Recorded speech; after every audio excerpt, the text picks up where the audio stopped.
Welcome back. Hi, Gaia. Hello, Aloy.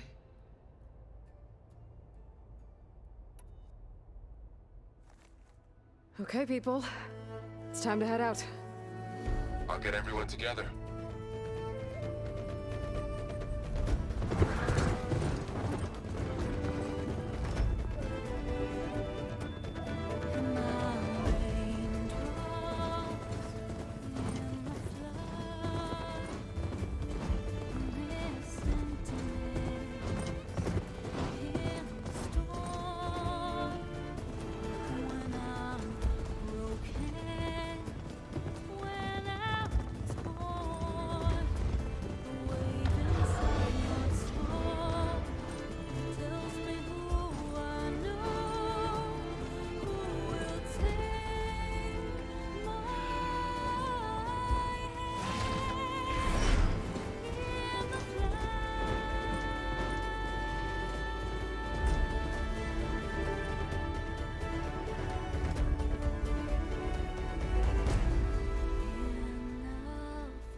Connections in place.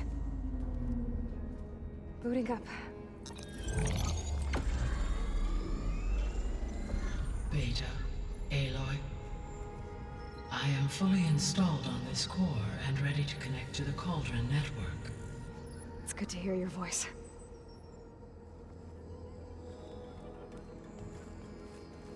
Erend, everyone.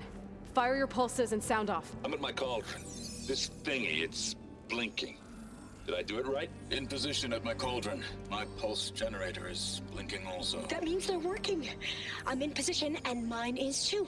Mine as well. Okay. Radio silence until I give the all clear. Signing off.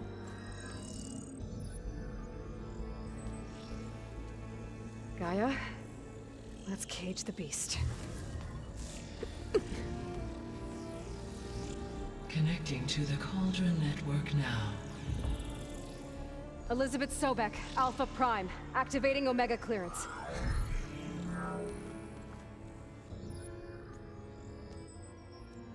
Elizabeth Sobek, Alpha Prime, activating Omega clearance. Clearance confirmed. Initiating containment sequence. Critical threat detected. Imperative escape containment. Applying countermeasures. Lock it down! Terminating external connections. It's working. It's got nowhere to go. Capture imminent. Initiating contingency 13F. Wait, what's that? Malware detected. Attempting to compensate.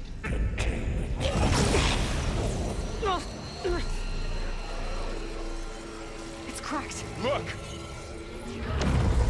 Facility activated. Engaging autonomous defenses. Directive neutralize. That means machines are on their way.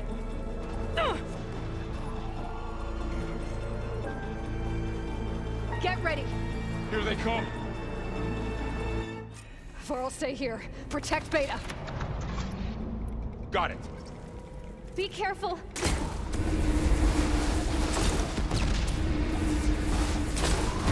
Stay back!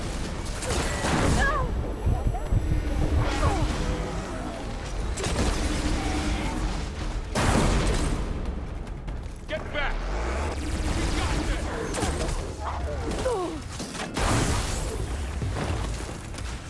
Blades on! Over here, you! That's all of them for now. You two okay? Still breathing. Aloy, Hephaestus can't escape, but it must have fled.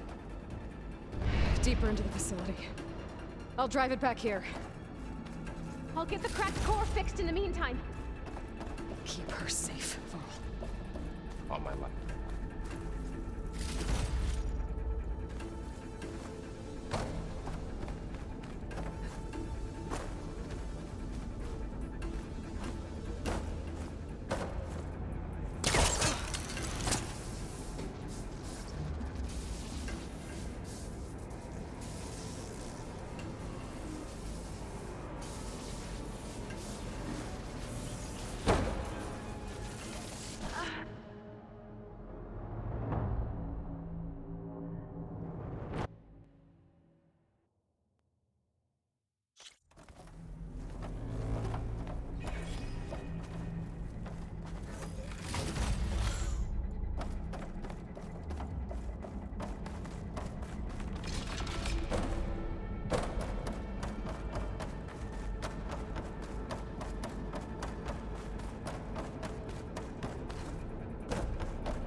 chase after Hephaestus.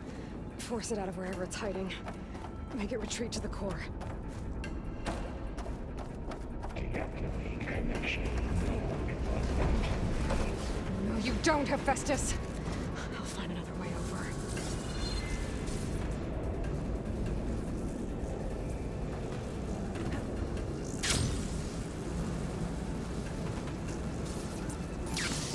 Aloy, I'm patched into your focus feed. You should know there's a huge power draw coming from the next chamber. Thanks for the heads up. I'm almost there.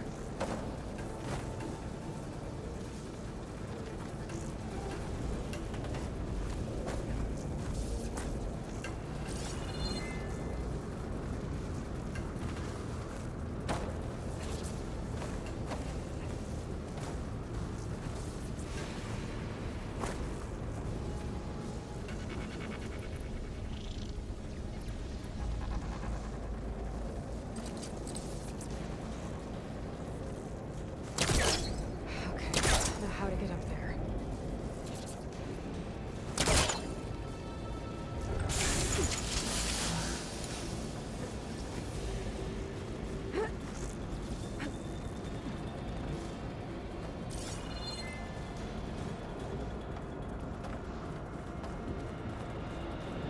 It's some kind of production chamber. Festus is up to something, all right? What kind of machine is it trying to build? I don't know, but I'm gonna shut it down. I bet those metal carriers will lead me to where it's getting materials from. I bet that's where Hephaestus is hiding too.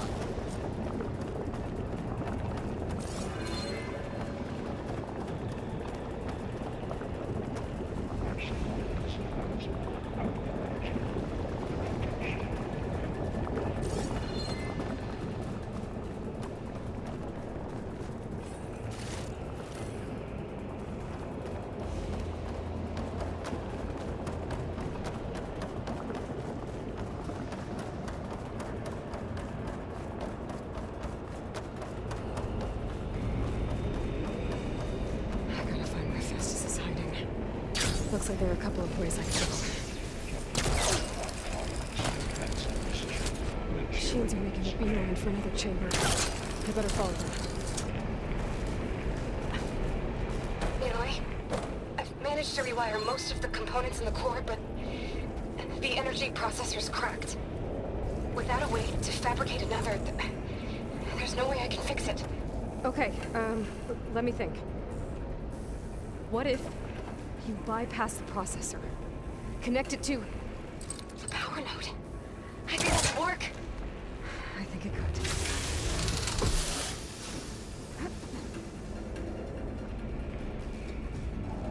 I should be able to catch a ride on one of those metal carriers.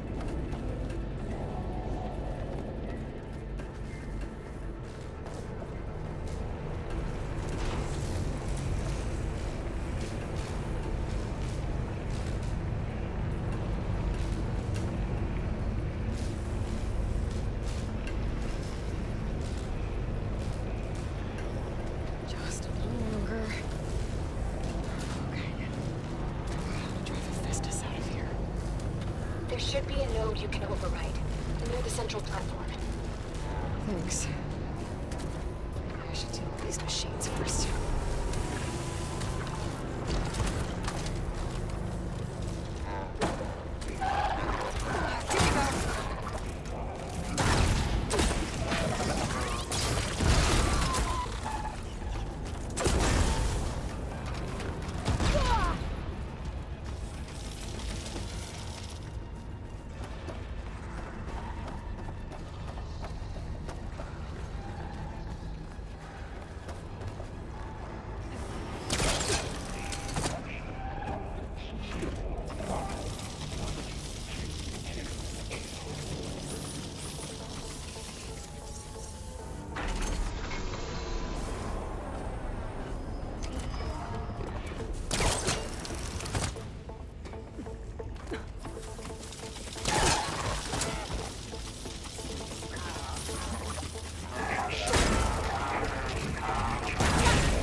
machines on the way.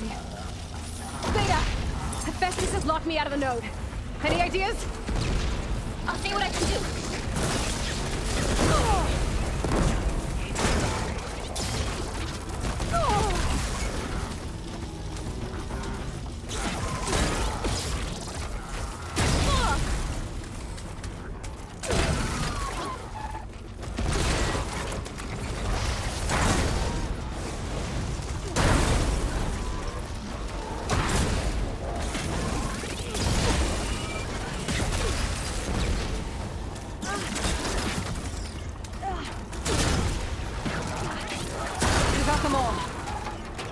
I tapped into the core's network hub.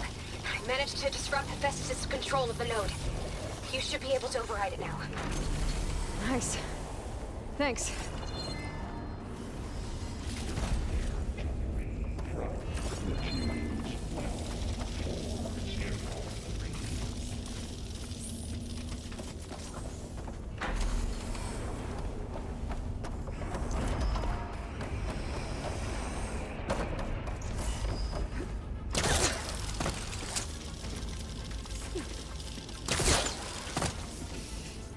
Execute contingency signal 8.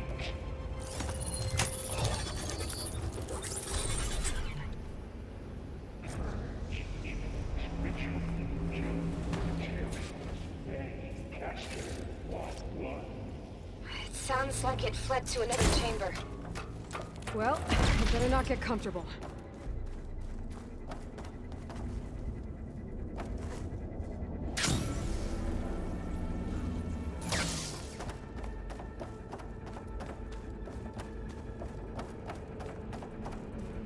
Energy containment failed. Safe overlay. Great. Hephaestus covered the floor with lightning.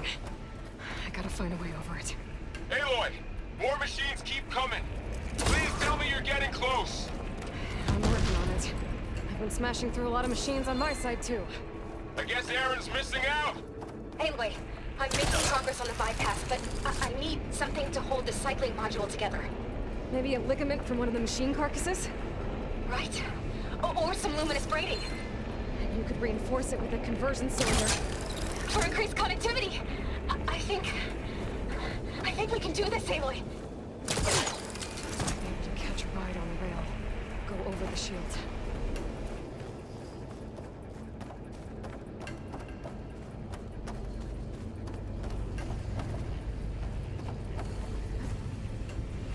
Gotta find a way past this shield. Oh, it's a bad fall. As long as I can still stand.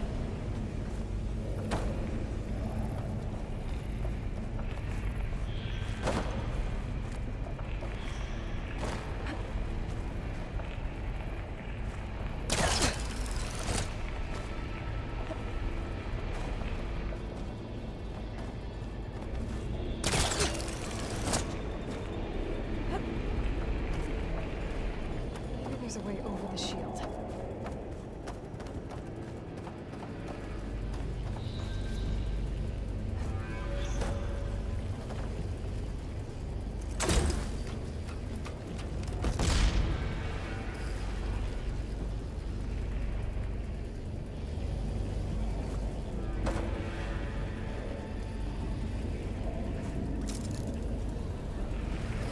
All right. I need to drive Hephaestus out.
I could grapple in for a big hit. Ah! Oh!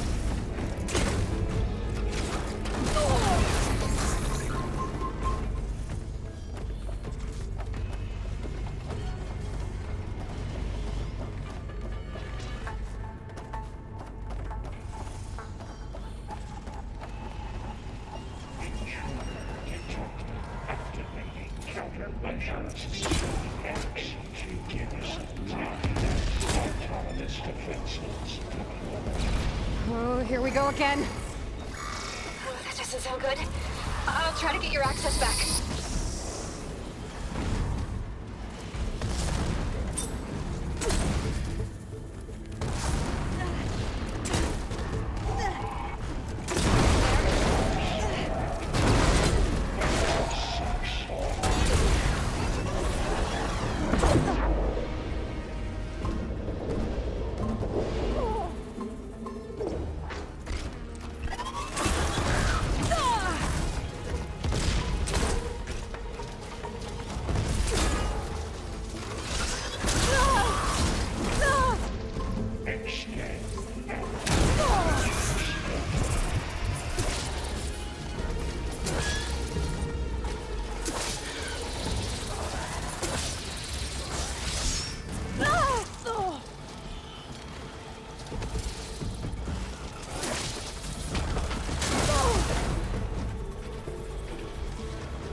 Node access restored. Now you can operate it. Good work. You did the heavy lifting. Construction A1. Okay. Festus is running out of places to hide. Aloy? I just registered a huge energy surge back in the production chamber. Something big is happening.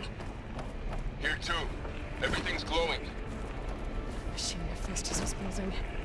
It must have finished it. It's powerful, whatever it is. I'm almost done with the core repairs. Should we come to you? Maybe I could distract the machine if... No, Beta. Just stay where you are, okay? Handling the machines in return. Be safe.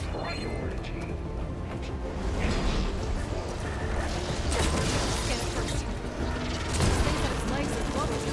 I think it's charging up.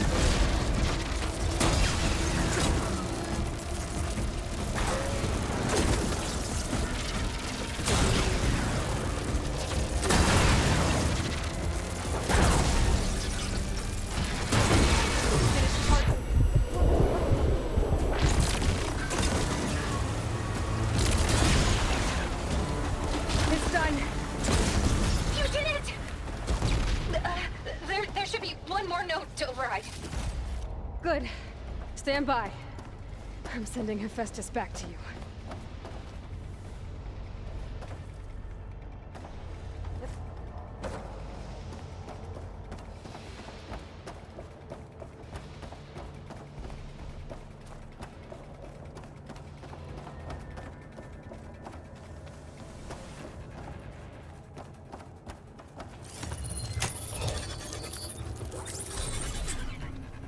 No more hiding, Hephaestus!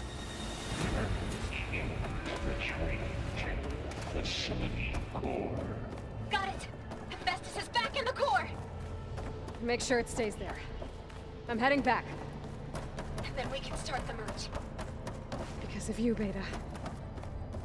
I'm glad you came along. And you, Varl. We couldn't have done any of this without you. Right back at you, Aloy.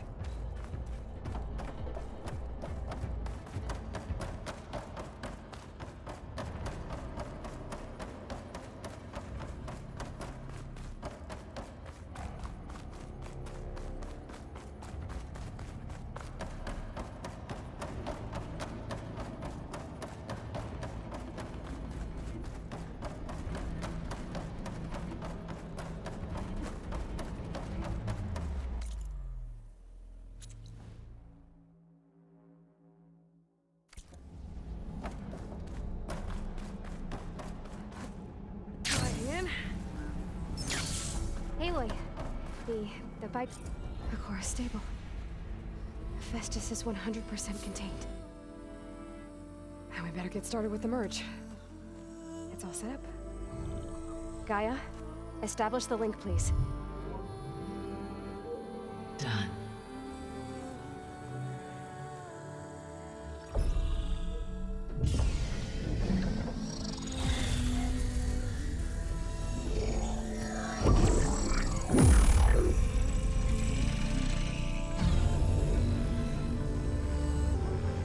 Okay, to complete the merge, we need to excise Hephaestus' malicious code. Carefully.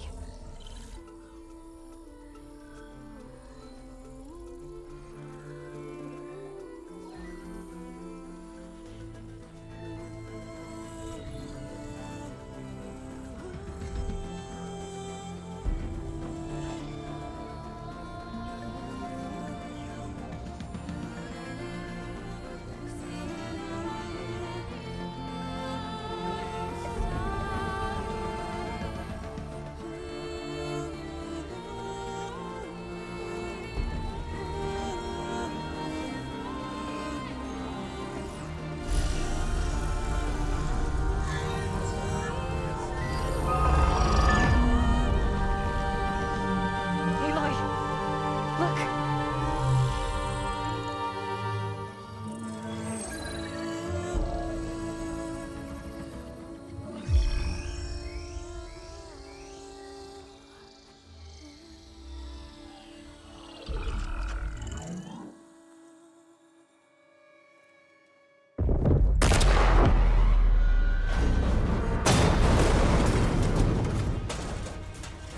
Well, hello, redundant copy.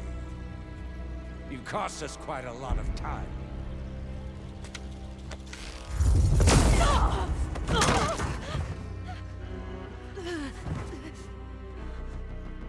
Eric, get Beta. And squash that bug while you're at it.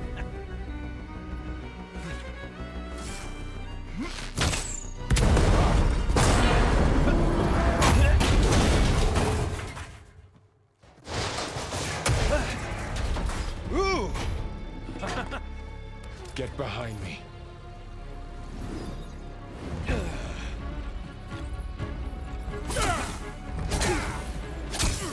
Come on! Quit screwing around. Now we're having fun, right?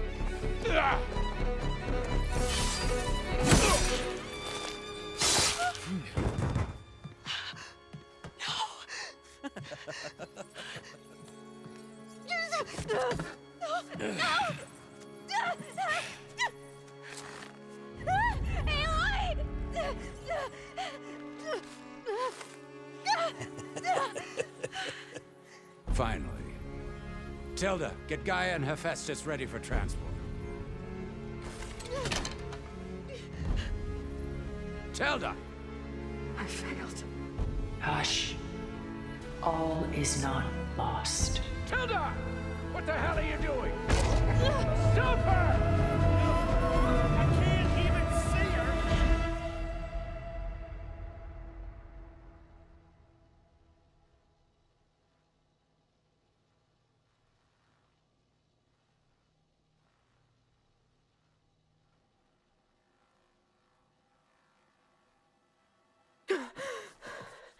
Beta.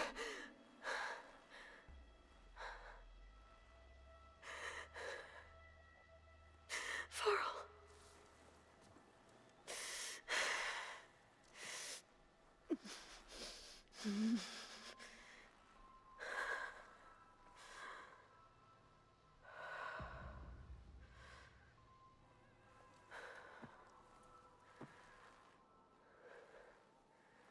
Where am I? Ah, you're awake. You took quite a hit when Gerard attacked you. I imagine you must still be in a great deal of pain. I can assure you that we are safe. The others can't detect us here. You mean the other Zeniths? You must be Tilda. I wasn't sure if Beta would have told you about me. Where is she? Alive. And while she isn't where she wants to be, not in urgent danger. We must discuss how to get her back, of course, after you've shaken off the cobwebs. When you're ready, take the stairs down the hall and come see me. In the meantime, I'll make breakfast. Breakfast. Okay.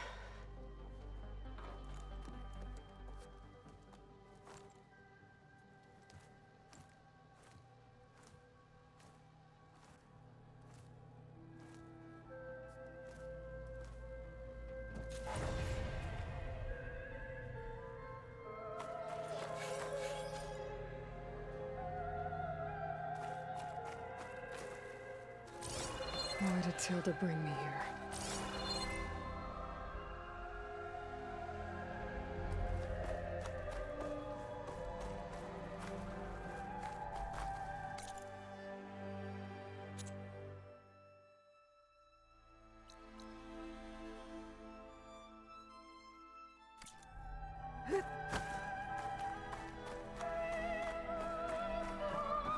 What is this? Just a few favorites from my collection. Rescued and stored here just before I went off-world. Take a look, if you like. I'm curious to hear your impressions. My friend is dead. Beta and Gaia are gone, and you want me to look at old paintings? Don't be so quick to dismiss the comfort we can find in art, or the insight we might gain. My favorite pairing on the left is Woman Reading a Letter by Vermeer, a true master. And on the right is a forgery, Woman Reading Music, which fooled experts into believing it was a priceless original. Early in my career, I became fascinated with such deceptions. Eventually, I developed scanning software that could detect fakes with unparalleled accuracy. Is that how you made enough money to buy your way onto the Odyssey? Oh no. I made my real fortune later. Why do you keep the forgery? I've always enjoyed studying the two side by side. Both painters capture light, color, and perspective. But what makes one a masterpiece and the other simply an imitation? The forgery looks... sharper? Good eye. The details are crisp. The contrast bold. It tells us more, and yet we feel less. What's in the letter? Who can say? What does the painting tell you? She's... concerned? Whatever's written in the letter troubles her? A burden she can't put down. Fascinating. Why go through so much effort to make a fake masterpiece? The forger initially painted under his own name, but found little success. His work was considered unremarkable. But when he took on the guise of Vermeer, suddenly it was celebrated as extraordinary. But it was a lie. And he knew it. Sometimes we struggle to glean what is real and imagined, even within ourselves. The irony of these two is that Vermeer died in obscurity. He had no idea his work would become some of the most precious, most copied, most preserved pieces in all history.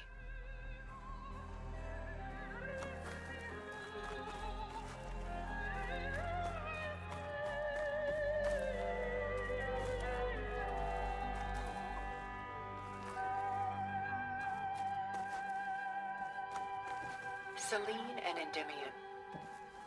She's the goddess of the moon, whereas he's a simple shepherd. Beside her is the god of love, Cupid. So she's... sneaking up on him? More like visiting him in secret. The torch that Cupid bears represents Selene's undying infatuation with him. Though the two must remain apart, her love will forever burn. And why can't Selene and Endymion be together? Celine took a vow of chastity, promising to never take a lover. So when she fell in love with Endymion, she could only visit him at night while he slept. But then wouldn't she be breaking that vow? Think of it as a forbidden love. Though circumstance keeps them apart, still they find a way to come together, however briefly. Aren't Celine and Endymion cold? Perhaps we should move on to another piece. Shall we move on?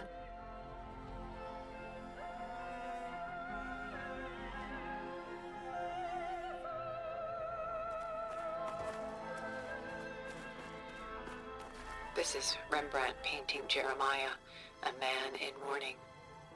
Mourning what? His home. The ancient city of Jerusalem. He foresaw its impending doom, but could do nothing to prevent it.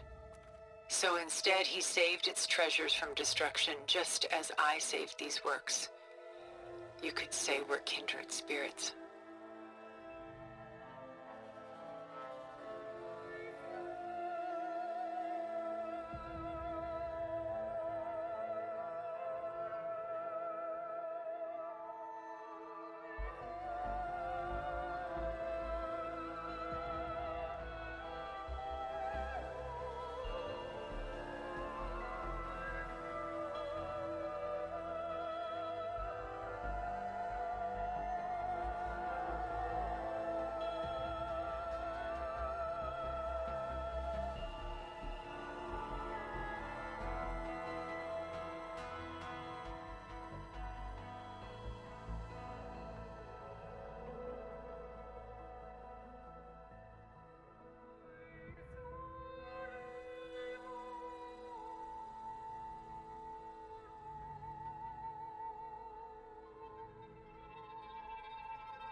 About Jeremiah.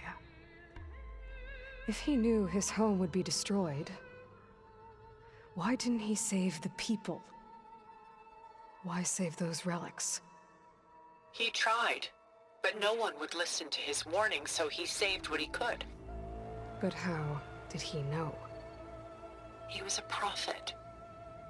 He saw an army invade and destroy the city in a vision. So it's more like he calculated which side would win a battle. What matters is that he was right in the end. If not for him, all those wonders would have been lost forever. At least this way, some part of his world survived. You know what I like the most about this piece? Even though he's the sole survivor, his home in ruins, left with only the remnants of his world. The light keeps the shadows at bay. There's still hope. Precisely. Take as long as you like.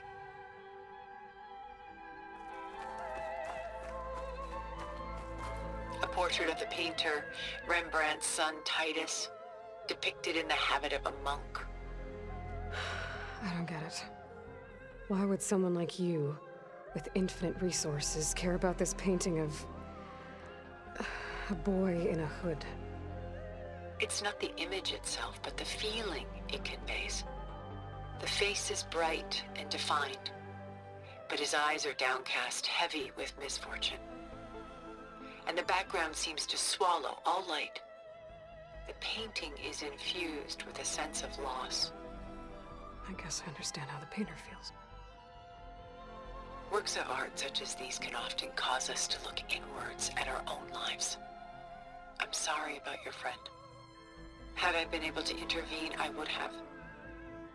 But the risk of losing you as well was too great. Everything went by in a blur. I couldn't get to him. You know, long before holograms and focus recordings, people relied on art to memorialize their loved ones. Because of works like this painting, their lives are immortalized. Rembrandt had 4 children by his wife. All but Titus died shortly after she gave birth to them. She passed not long after that. Titus became the only family Rembrandt had. Which is why he painted him this way. Indeed. Then tragedy struck again. Disease claimed Titus at 26. It's almost as if Rembrandt painted the future, closing in on him. Rembrandt actually painted several portraits of Titus, but this one has always been my favorite. It's honest. What do you mean? In others, Titus was portrayed in brighter, livelier states, but here, Rembrandt allows himself to express his true feelings. Sorrow, fear, hope, love, laid bare on canvas for all time. I see this one resonates deeply with you.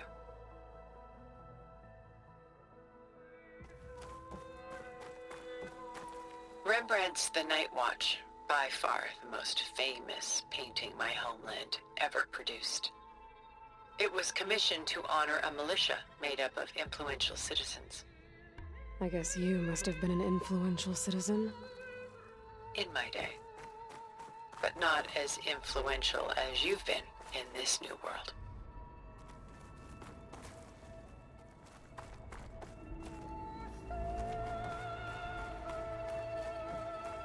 The militia.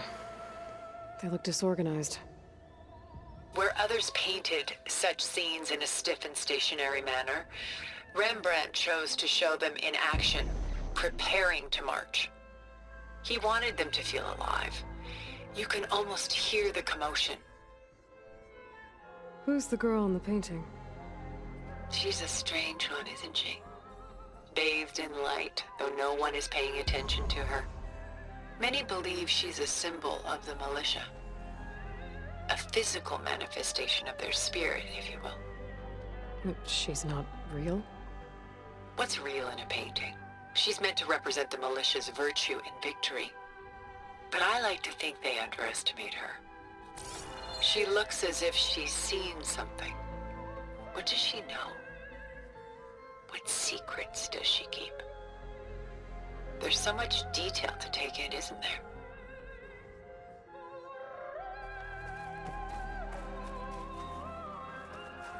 The Gust, by Willem van de Velde, the most famous of his many maritime paintings. A ship crossing into the unknown.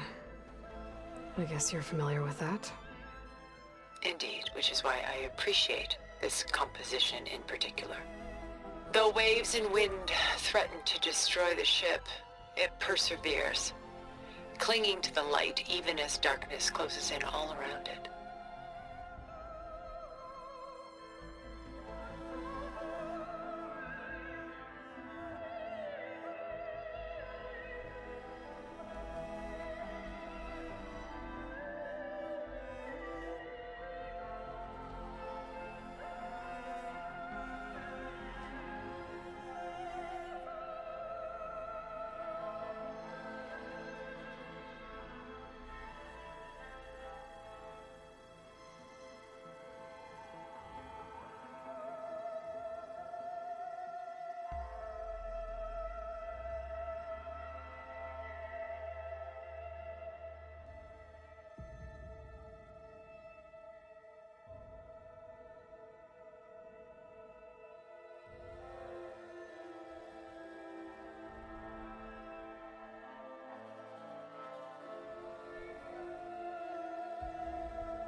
Where is the ship going?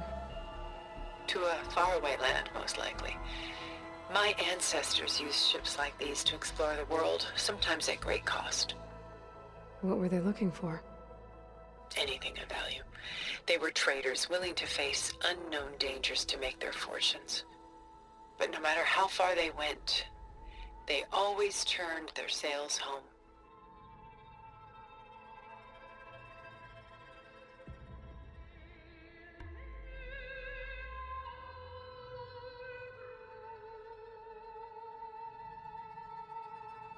So this Von de Velde only painted ships? It was his specialty. Following in the footsteps of his father, Willem the Elder. The two had quite a journey of their own, taking them all the way to the court of a foreign kingdom. Did they ever come home? No, but eventually their lives worked it. Take your time.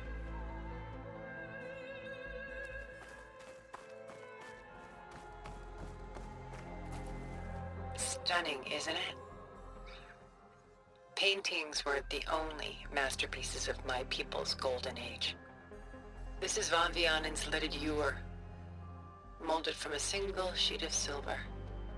What was it for? How like Elizabeth you are. Function over form. Its practical purpose was less important than its meaning. Von Vianen created it in honor of his late brother, who himself was a famous silversmith. A memorial? Yes. Such beauty from sorrow. If this ewer was a memorial, how did you end up with it? As the Pharaoh swarm closed in, my homeland's greatest museum gave it to me, along with many other works, in the hope that I could preserve them. A masterpiece like this was too important to lose to history. I even considered bringing it with me off-world to ensure its safety. Why didn't you? I took a calculated risk.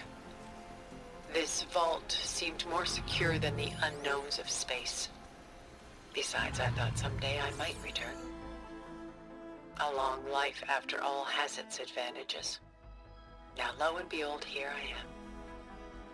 Exquisite, isn't it?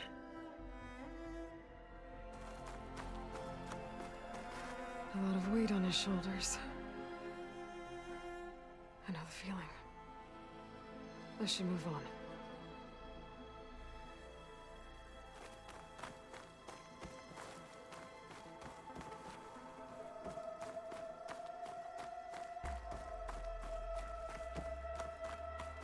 She's pulling out her own hair. Out of madness, out of grief. It's hard to watch her suffer. I should move on.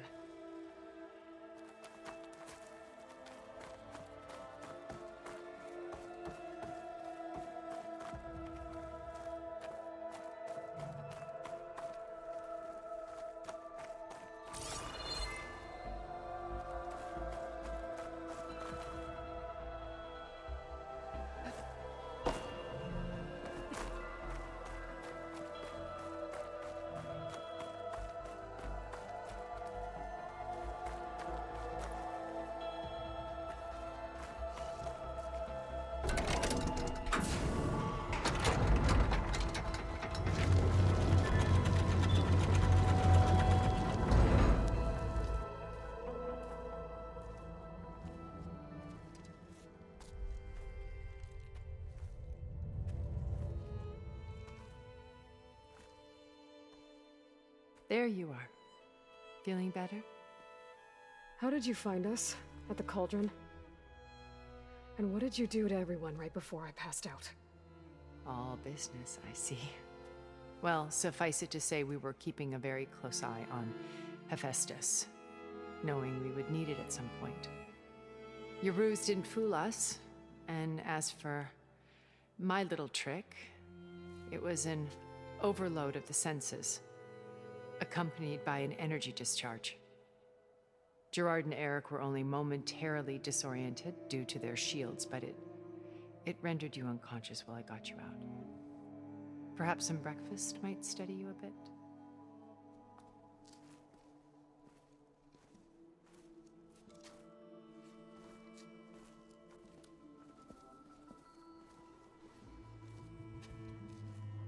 This was your house. The one you recreated for Beta, in the data channel you shared. How perceptive of you. Please, this way. After everything your people have done, you think I'm just gonna sit down and have a chat with you? They're not my people.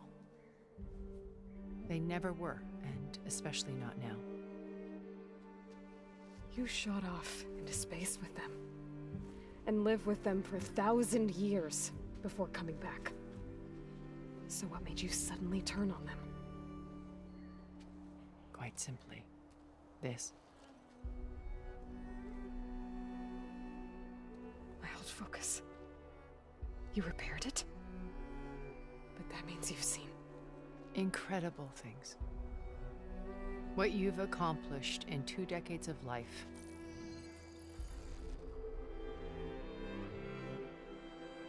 A 1,000 years at my back, and I haven't even come close.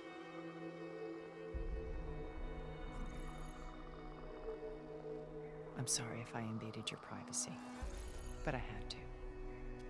In order to understand. To be enlightened. You truly are Elizabeth's blood. With her drive, her sense of mission, her integrity. Watching all this shamed me for the company that I've kept. Having seen it, all I want is to help you. Even if it means stopping your friends? Especially so. Please, sit down.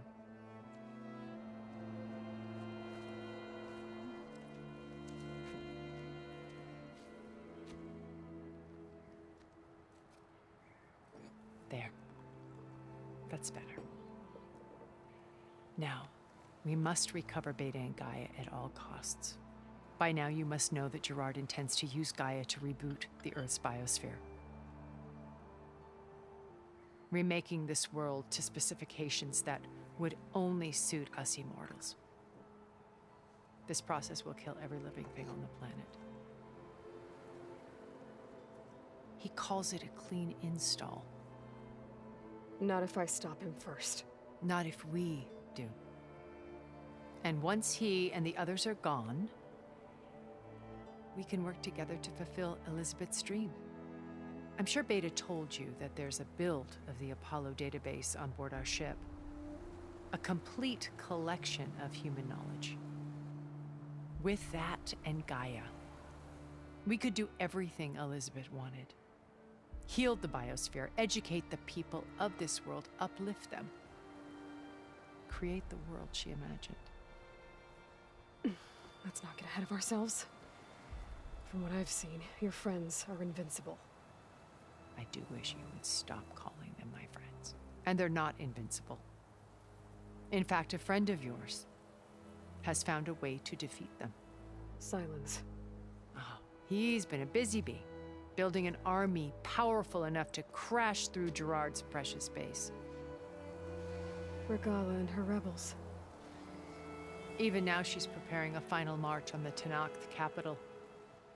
When she wins, she'll have the entire tribe under her control.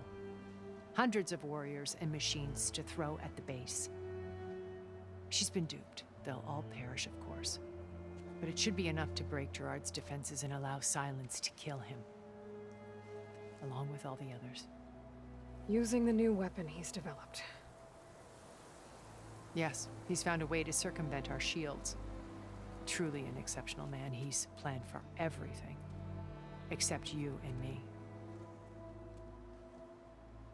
You see, while his army is battering down Gerard's doors, you and I will sneak in through a back way. One that only I know about.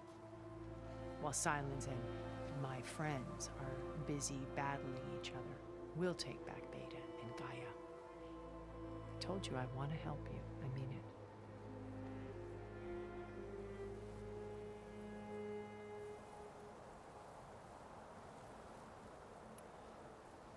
Beta told me your colony was destroyed. That you came back to Earth because you had nowhere else to go. It's true. After we reached our destination, a planet in the Sirius star system, we spent decades building a new home. The physical constraints of Earth, the boundaries of mortality, gone. To think of what we could have done with it. It might have been a utopia. Instead, we stagnated, absorbed in effortless comforts and virtual realities. It took a cataclysm to finally yank us out of our stupor. What happened? A massive geological event. We knew of instabilities in the planet core, but we underestimated them. By the time the collapse was upon us, it was too late to stop it. Only a few of us made it to the ship in time. We set course for Earth, the only safe harbor left to us. Which you decided to make unsafe for anyone else. Not me. Gerard. He believes it's better to wipe the canvas clean than work around the smudges. No more primitive tribes, no more combat machines, only a blank slate to do with as he pleases. But we will stop him. All we have to do is get into that base.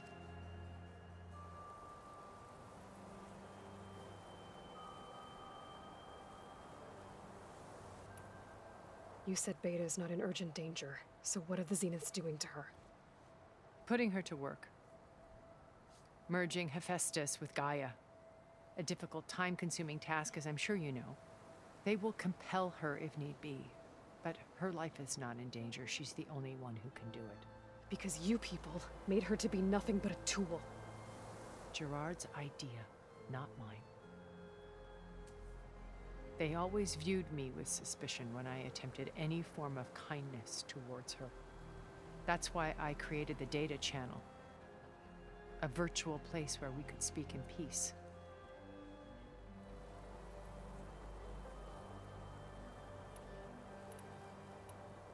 So this channel you shared with Beta, none of the other Zeniths ever found out about it.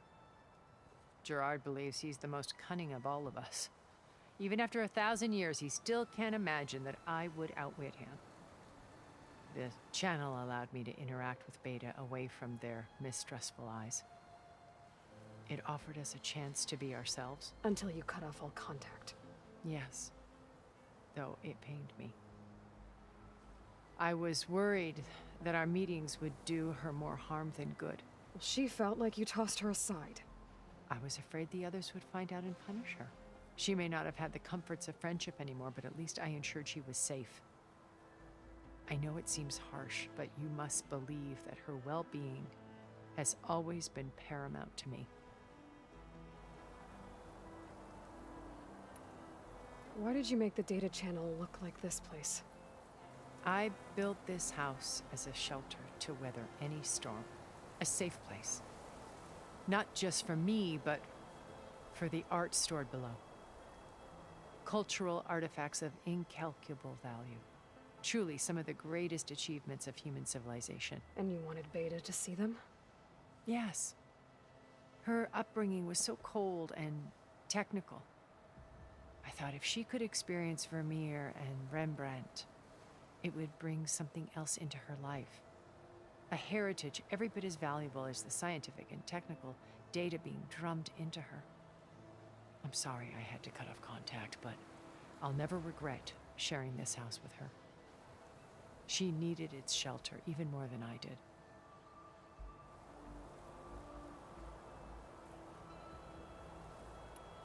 What exactly is your plan to sneak into the Zenith base? We will make use of a lesson I learned from an early age. Always know your exits. In this case, a place where Gerard's new construction meets the ancient foundation, a passage that only I can access. When Sylens flings his army at the base, we will enter through this back door, bypassing most of the fighting. The distraction will provide us with a window in which to rescue Beta and Gaia. Once we're inside the base, where will we find Beta and Gaia? Here in the command center. By then, Gaia will have been reunited with all of its subordinate functions, including Hephaestus. What about the alpha build of Apollo on your ship? A simple matter of recovery once the others have been dealt with. With that in hand, we'll have everything we need to make this world as it should be.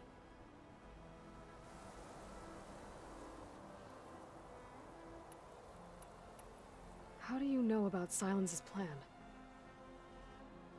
He isn't the only one adept at spyware. You hacked his focus? No, he's too careful for that. But his subordinates? Not so much. He gave additional focuses to the tribals he branded the Sons of Prometheus.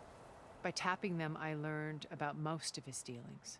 The distribution of override technology, the arming of Tanakh rebels, and the secret pact with Regalla to attack Gerard's base.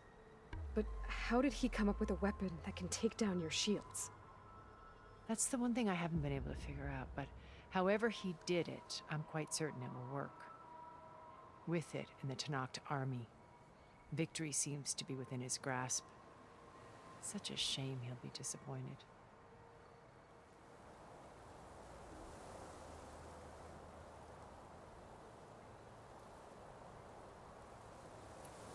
Regalla's only interested in killing Hekarro and waging war on the Karja.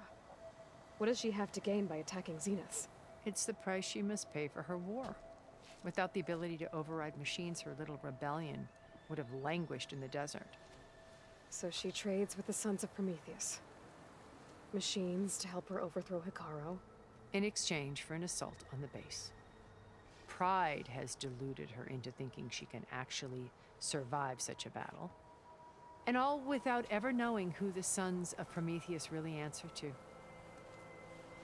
Yet for all of Silence's brilliance, still he underestimates you. That blind spot is what will allow us to take Beta and Gaia right out from under him. While hundreds of Tanakh are cut down outside.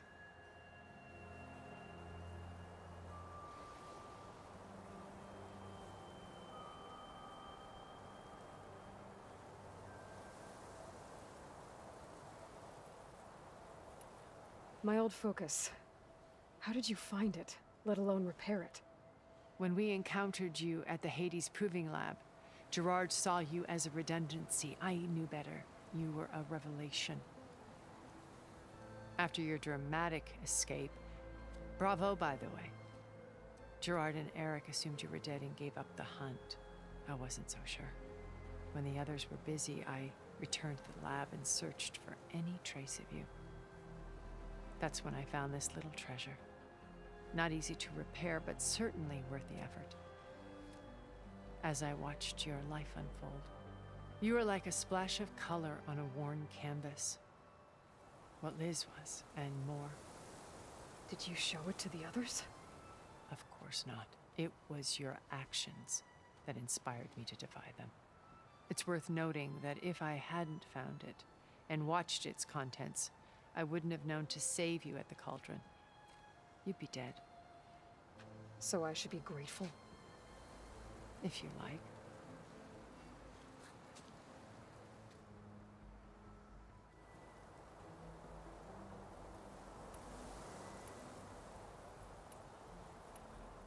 So you know all about me. What about you? What would you like to know? Well, start with your life on Earth. When I was 8, terrorists flooded my home city. Thousands drowned, my parents included. I was one of the few who survived. My guardian sent me to boarding school. Among my peers, I was the strange girl, the orphan to be avoided. All because of circumstances beyond my control. Oh. So we're a lot alike, huh? Aren't we? You were an outcast. But you didn't let that stop you from getting what you needed. Neither did I.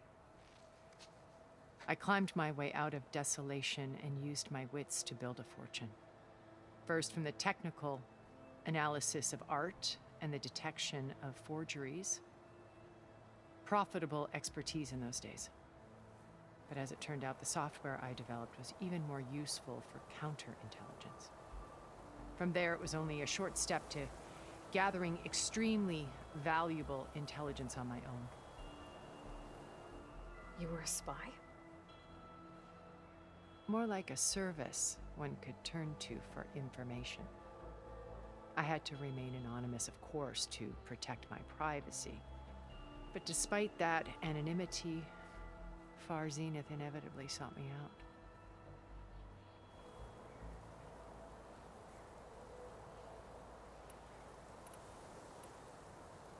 What happened when Far Zenith approached you? They painted an irresistible vision of humanity's future. One where we need not fear illness or death, where we explored the furthest reaches of the stars and thrived. It was only later that I realized that they only intended to bequeath this future to the rich and powerful. By the time I finally figured it out, the walls were closing in, Faro's machines were devouring the Earth. So I accepted Far Zenith's invitation to a birth on the Odyssey.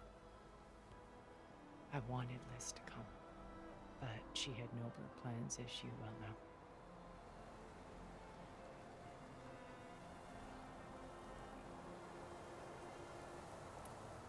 So you didn't know the other Zeniths were monsters until it was too late? I knew some of them were, certainly. It wasn't until we were off-planet that I understood the true scope of their greed. I was grateful to simply be alive, but the others became obsessed with a kind of effortless immortality. They built a colony where machines serviced their every need, where any memory or fantasy could be endlessly savored in virtual reality. It wasn't life. It was stultifying, a pampered dream state. As the decades passed, I withdrew more and more, alone yet again, but this time with eons to consider my mistakes. Now finally, having met you, I feel like I have a second chance. To do what? Help you, of course. To fulfill Liz's dream, which isn't so different from Far Zenith's original vision. A better future for humanity.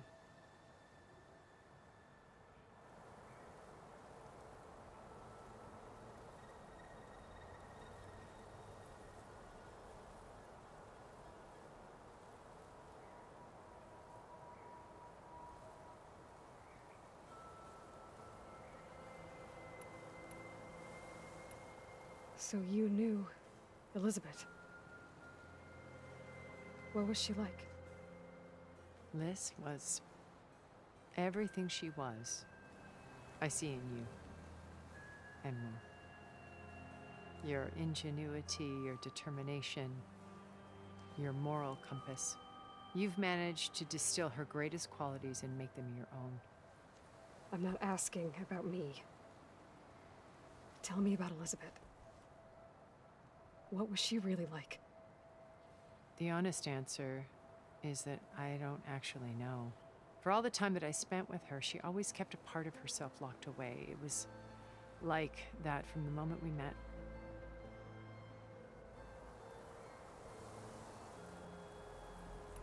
So when you met Elizabeth, she was what? Distant?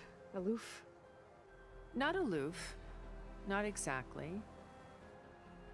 It was a summit in Paris about machine learning, a touchy subject in those days, because regulatory authorities were just starting to clamp down on AIs. Liz gave the keynote address. She had already achieved great renown for her work in automated environmental reclamation. But in her address, she was just starting to imagine the next step, an AI-driven system that wouldn't just act on its programming, but actually take responsibility for its sphere of influence. To care about life. Not just follow orders. Revolutionary stuff. I was fascinated. And I wanted to meet her for a long time. I watched her after her talk. She had spoken with such moral authority, such empathy. But after that, she retreated. I could tell she felt uncomfortable with all of her admirers. It was as if giving the talk had cost her something. I didn't want to be a pest, so I planned my approach carefully.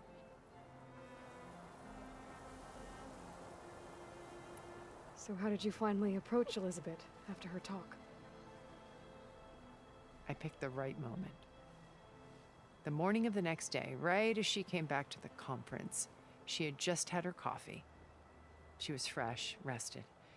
It was like she had braced herself for the onslaught of colleagues. I asked if I could walk with her. then put forth a question about her talk that I thought was intelligent. Her answer made me realize it wasn't. But she was very welcoming. Almost as if we were previously acquainted. It was only halfway through the conversation that I realized she knew exactly who I was. It was quite a shock to me. My business was trafficking in secrets, and I took great pains to protect my anonymity. So that was Liz, perpetually one step ahead. I came to view our meeting as a metaphor for our friendship. She always seemed to know me far better than I knew her. I guess I know the feeling.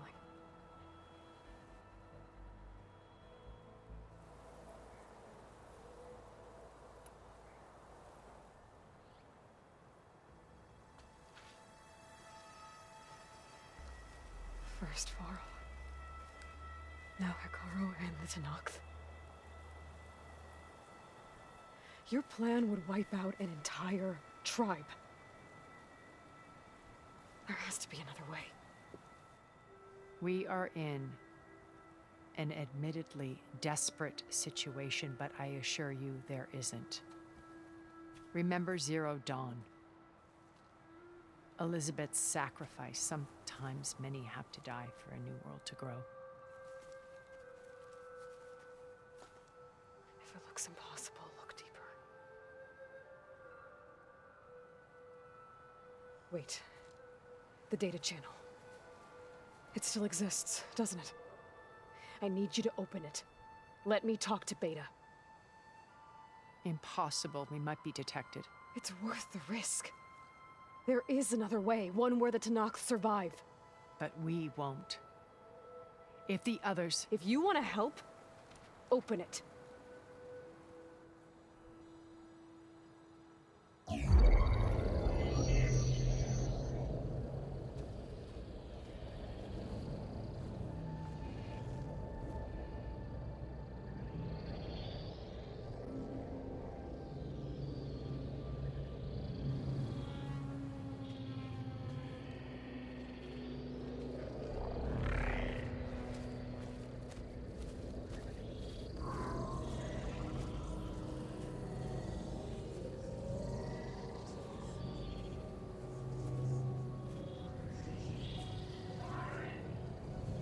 What are they doing to her? Virtual reality dissociation. The manual merge of Hephaestus will take hours upon hours of tedious micromanagement. If she resists the work, they run simulations to induce feelings of isolation and despair. Beta, can you hear me? You're alive. They're watching me. I can't hold up this extra protection for long. You should have killed me. No. No, look at me. I'm coming for you. I promise. Okay? I just need you to hold out a little while longer and work on the merge.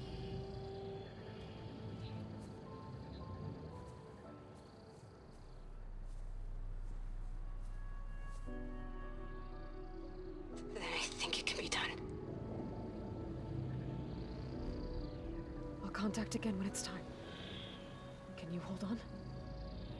As long as I know you're coming for me, I can endure anything.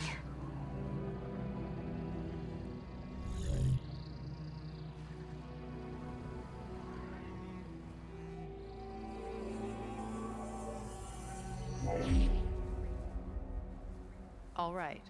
I did as you asked. Now I think you need to tell me what you're planning. I'm going to take Sylens' army away. I don't need it. Only the weapon he made to penetrate your shields. And how do you propose to get it? Ask him nicely? Without Regala and her rebels, he won't have a choice. We'll be his only option. Only option for what? What did you tell her? That is between me and my sister. Will be Sylens' only option for crashing that base. I'll tell you the rest later. But But first, there are a couple of things I have to do. Oh. And what are those? Lay my friend to rest. And then I'm going to use the override that Beta gave me at Gemini to put an end to Regalla's rebellion. From the air. Wait. Since you insist on doing things your way, I know of something that will truly help you make a grand entrance with the Tenakth. The ancient Horus Titans still possess electromagnetic energy cells as part of their arsenal. Drop one of those on Regalla's army and they'll receive quite a surprise.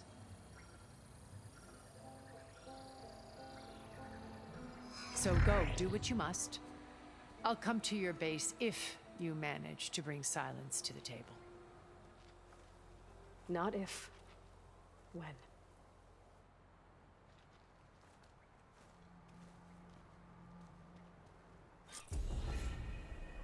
Erend, are you there? Aloy! Aloy, is that really you? Yeah, it's me. Where's everyone else? We're all... we're back at base. What happened? It might be easier to explain in person. I'll try to join you there when I can. Okay. We'll wait here for you. It's good to hear your voice, Aloy.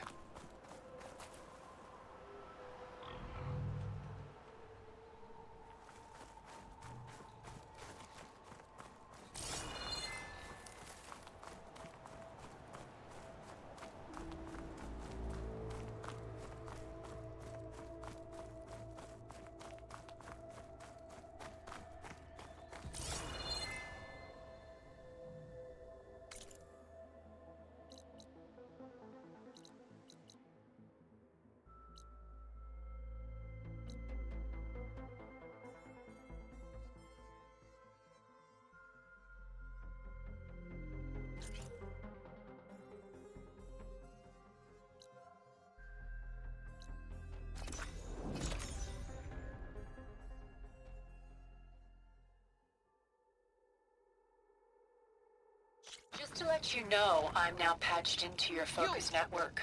Let me take a look at you, stranger. I take it the other Zeniths can't hear us? Of course not. And they don't know about your base either, in case you were wondering. I've sent you data on the Horus energy cells you can use against Regalla's forces. Reach out to me when you're ready to acquire one. Understood.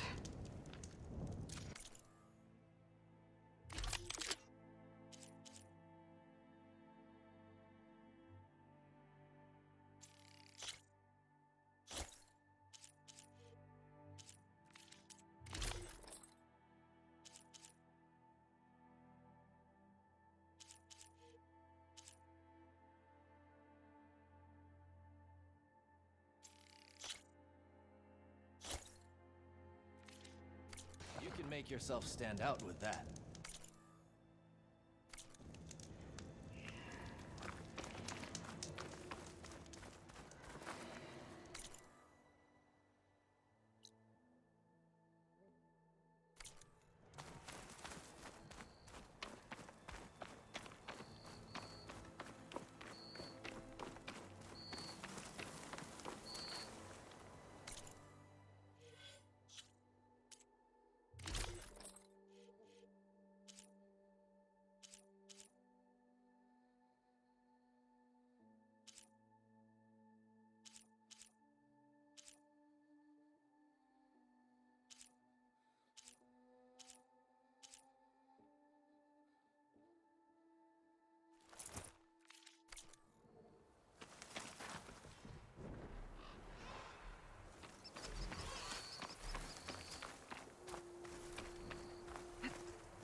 When you're wounded, you have to strike back.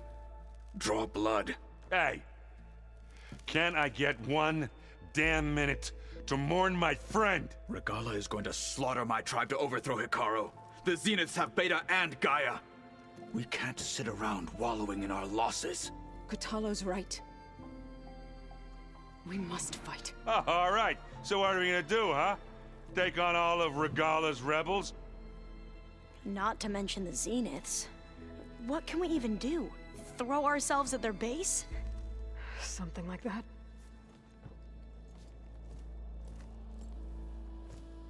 So...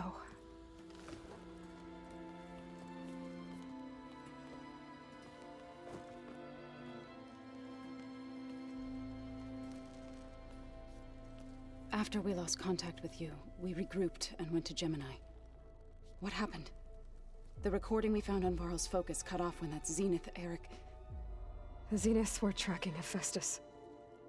When Gaia trapped it in Gemini, they knew where we were. After Varl tried to stop them. They took Beta and Gaia. I only survived because one of the Zeniths turned against the others to save me. One of them? Well... at least we didn't lose you too. So what do we do now? We're going to defeat the Zeniths. And get Beta and Gaia back. But first... we're going to stop Regalla. How? Back in Gemini, Beta gave me... a gift. There's something I need to do first to make it work, but it could put an end to the bloodshed. Word is, Regalla's readying her army for an all-out assault on the Grove. I need to be there. I know. Go. Stand with Hikaru. And keep an eye on the sky. Strike true as the 10. The rest of you, whatever preparations you need to make, upgrades, resupplies, get on it. It won't be long before we take the fight to the Zeniths. We'll be ready, Aloy. And when you're ready, meet me outside the east exit. I'd like to have a word in private. Even when things are darkest, you're the flame that lights the way forward. Just tell me one thing. Am I gonna get to smash up a bunch of Zenith bastards? We all are. Good.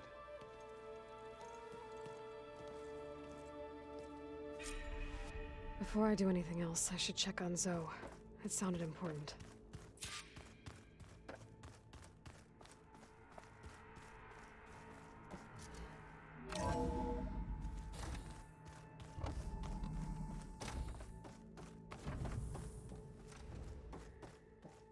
It feels empty in here without Gaia.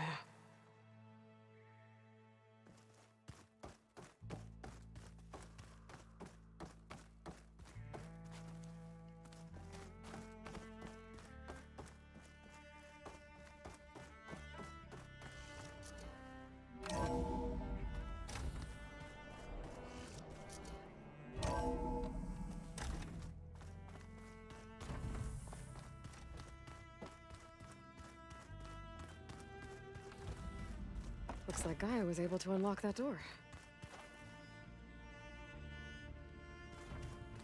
There's a lot of equipment in here.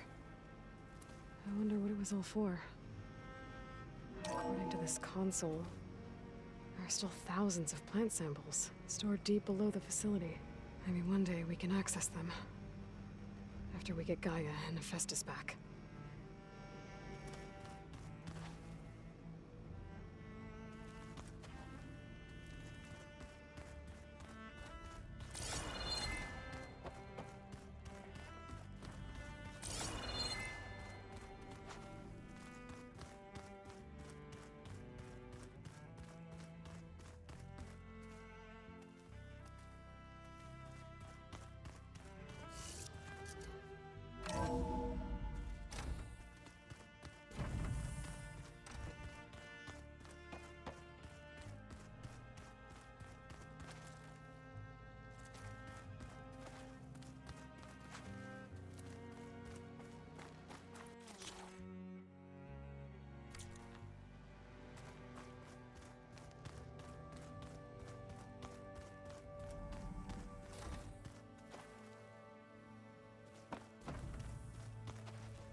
I thought you were gonna go fight some Tenakth.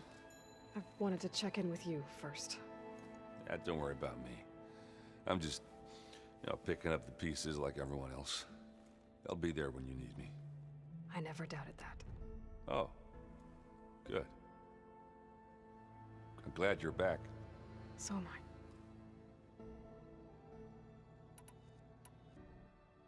I know you hate waiting, but you'll have to stay back here a little longer. Well, you go do what you gotta do, but are you okay? It's not just Varl we lost. Beta's gone. I almost lost it when I realized my sister had been taken by Dervahl back in the Sundom. I'm getting her back. That's all that matters. Understood.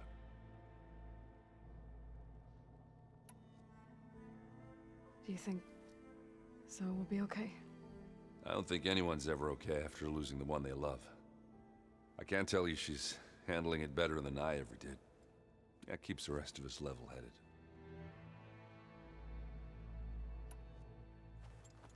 What's wrong with your shoulder? Yeah, it hurts a little. Yeah, maybe a lot. What'd you do? Well, I tried to arm wrestle with Kotallo. Yeah, maybe that wasn't such a great idea. I was just curious to see if that new arm of his was as strong as it looked. Turns out it really is.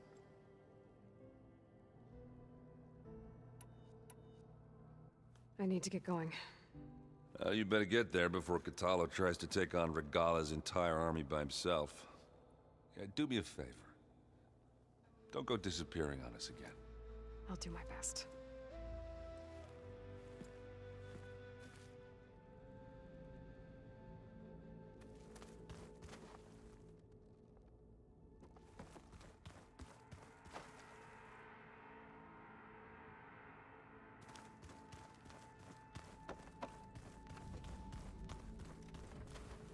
You look busy.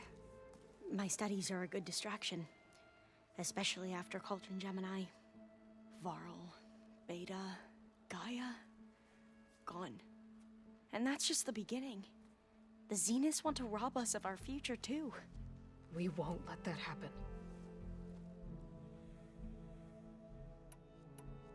Tilda, the Zenith that Beta mentioned, she was the one who rescued me. Did she say why? She knew Elizabeth Sobek. Seems to think helping me is honoring her in some way. She was willing to share information on both Silence's plans and the other Zeniths. But you still don't trust her.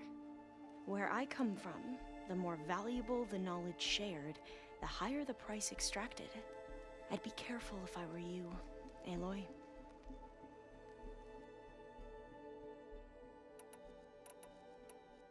So, all of the tribes here are new to you? Yes. I've been studying up on them. The most fascinating one thus far has been the Tenakth, an entire culture based on the holograms of an ancient museum. There's much they've misinterpreted, not unlike the Quen. But still, there's a nobility to what they've become. They're honorable and fearless. And deadly. How are you holding up? Varl's loss is heavy on everyone's mind. I didn't know him well, but I can see how much he meant to the others. Zoe and Erend seem to have taken to it the hardest, but I don't quite know what to say to them. They need time to sort through it. And what about you? Will time heal your wounds? I don't know. I try not to think about it. Seems like everyone's ready to take the fight to the enemy. Kotallo more than most. If I were this Regalla, I wouldn't want to cross him on the battlefield. Regalla still has a lot of machines on her side. That's where you come in, I suspect. If my plan works. What was Leviathan again? A flood control system back in the Great Delta. It was built by Eileen Sasaki, another of our ancestors. If we can acquire the data on it, we might be able to fix the system back home. Then my sister, my parents, other families won't have to live in fear of their homes washing away when the long rains come. Right. And to find it, we need to head back to San Francisco.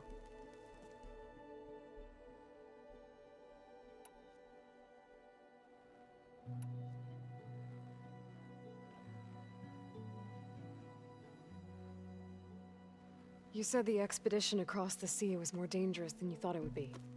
What happened? We lost most of our ships to hurricanes, and scores of soldiers perished to hunger and disease. And that was before we even hit the coast.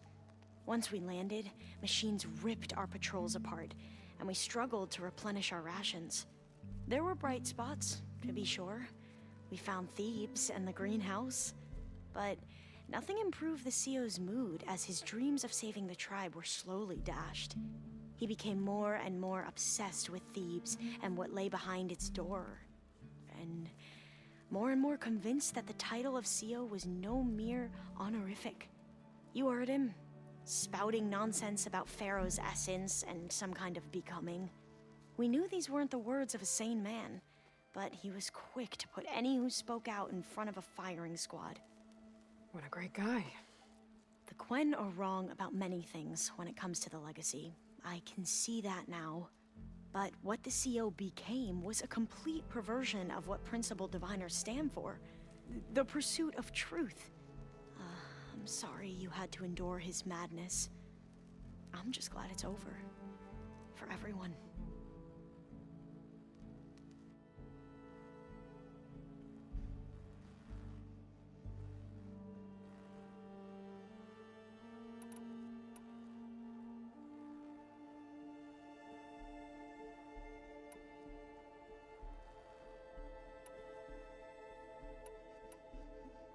I should get going.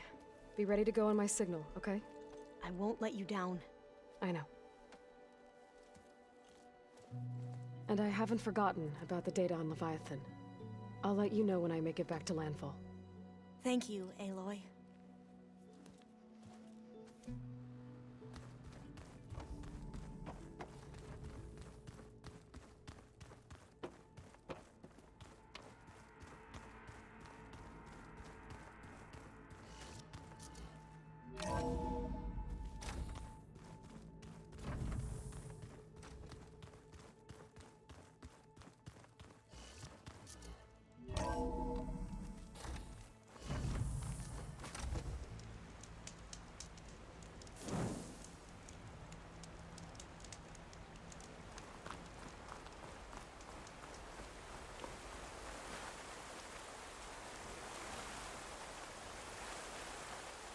Can't let the cold distract me.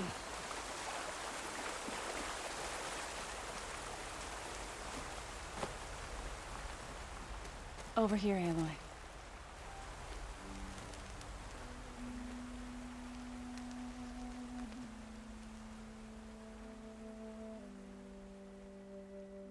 We would come out here to tend to the garden.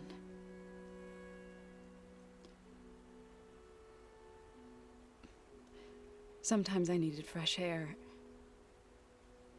Other times we would simply sit and watch the sunrise. So when we returned from Gemini, it seemed fitting that he be laid to rest here. Now he can always look out at Plainsong and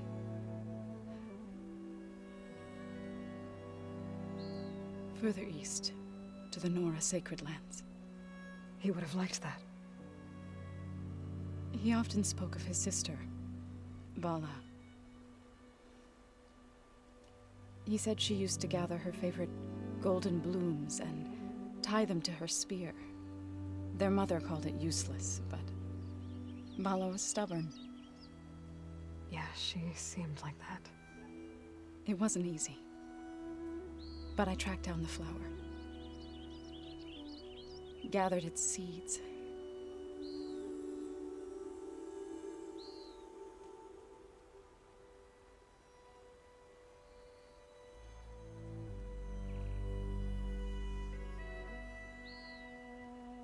As verdant limbs wither,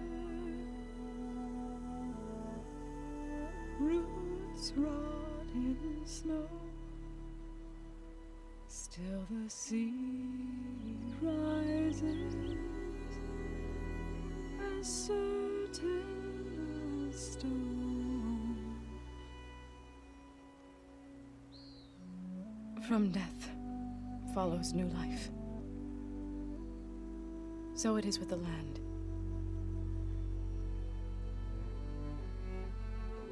And so it is with us.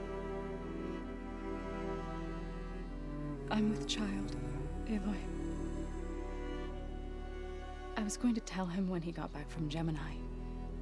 Instead, one day, I'll bring our child here. We'll sit among the blooms and watch the sunrise. I never got to tell him. To thank him. For saving my life, sure, but also for not giving up on me. He always knew.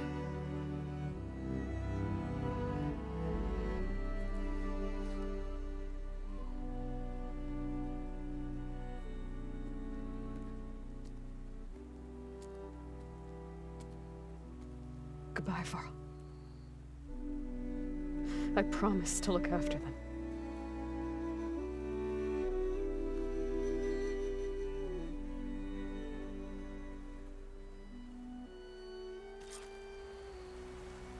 I'll try to visit again when I can. But for now, I need to go to the fabrication terminal to install the new override on my spear. Then I'll use it on a Sunwing and get ready for an entrance Regalla will never forget.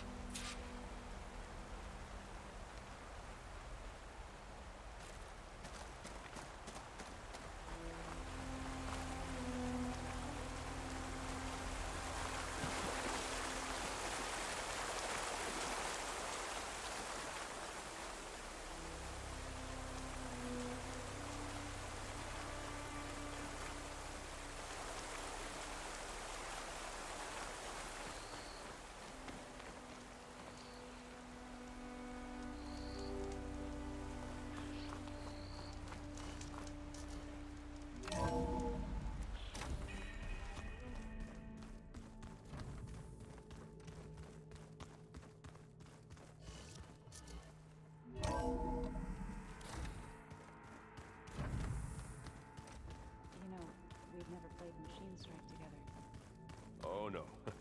I got enough trouble with Kotallo, always kicking my ass. He says I'm never good at it. Well, my luck's good. I'll bet you're a pro.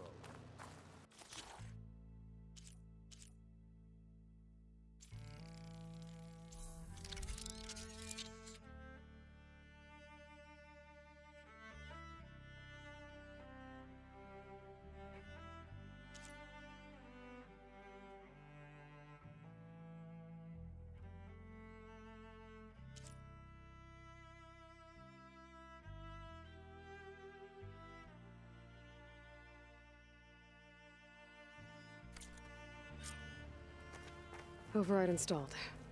Now to find a Sunwing. I think there are some roosting at the top of the mountain. Just you wait, Varl. We're taking those space lugs down.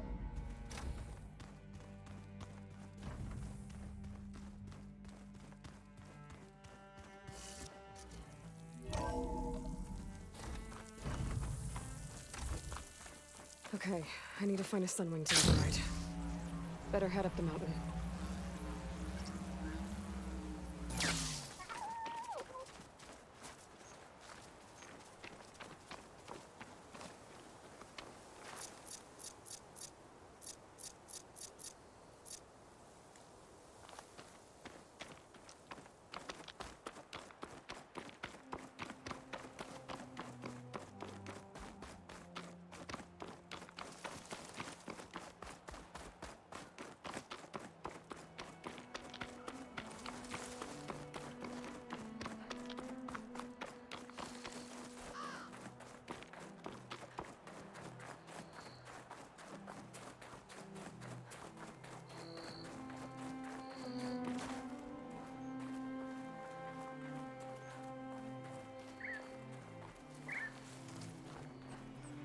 Good.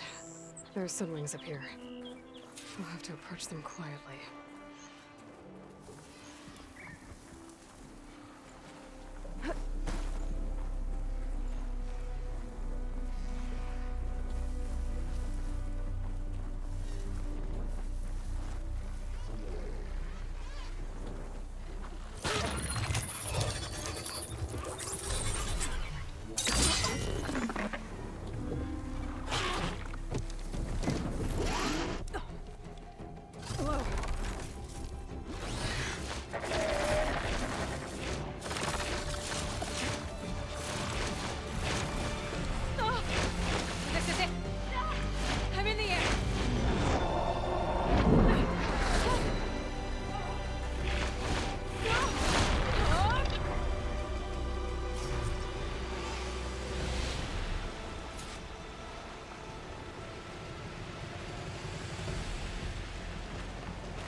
Head rush. Tilda, I'm in the air. Then you'll want to pick up an energy cell on one of the ancient Horus Titans. But first you must send out a pulse to activate them. I've sent you the necessary software. To deploy it, you'll have to override one of the communication machines you refer to as Tallnecks. There's one in the middle of the desert that should do nicely. On it.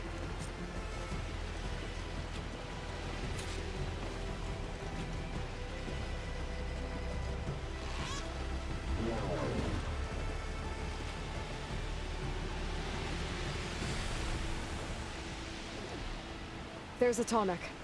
Need to get on top of its head.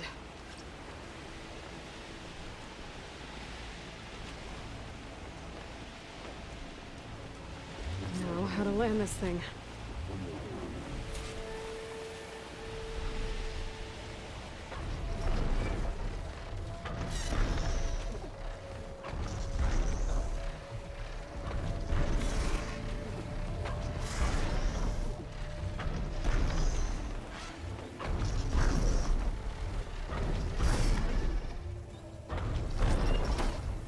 Made it. Let's go over it.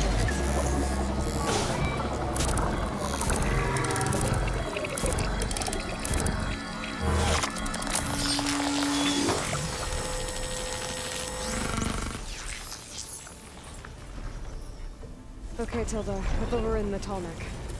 Good. And the energy cells are now primed. Simply pick one up on a Horus.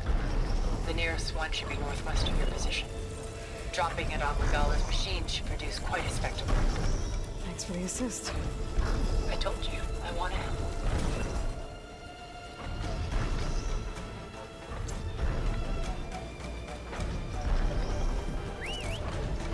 Whoa! I'm gonna have to get used to that.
There's the energy cell.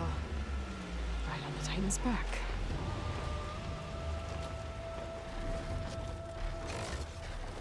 Got the cell. Now onto the Grove. Pulse from the Tallneck should have reactivated all the energy cells in the engine. I should be able to pick up more from any Horus I fly to. It'll be useful, even after I deal with Regalla.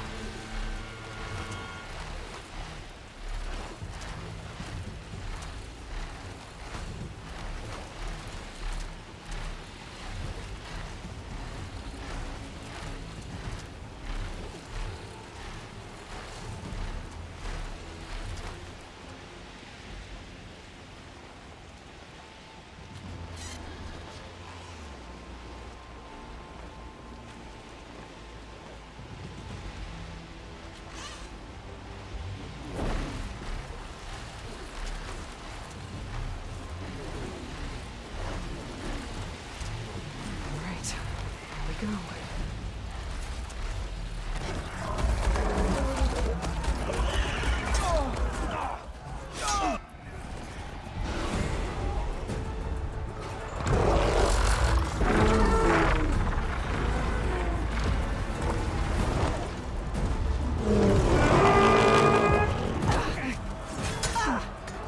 Regalla's inside, and Kara will soon be dead. It's all over, Chaplain. I gotta drop it now. Here it goes.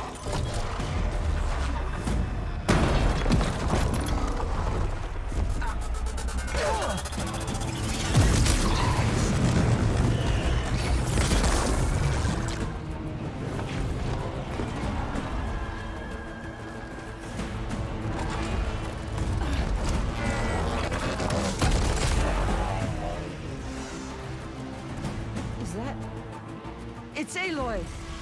She flies on the wings of the Ten. The tide has turned! Push through!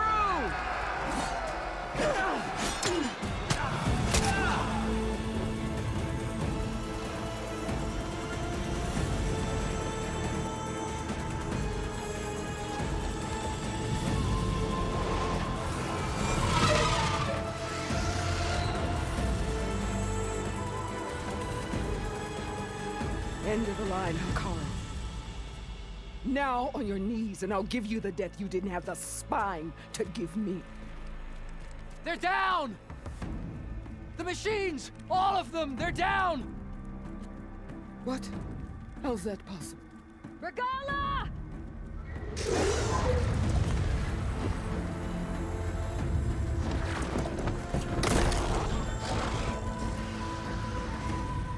Enough bloodshed! Let's settle this. You and me. Easy to say when you're atop a machine.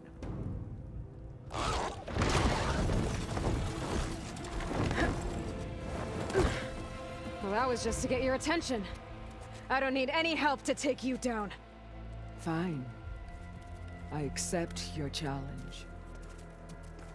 And once I'm done with you, I'll get to finish the slaughter. We'll see about that. The duel is set. Let none interfere.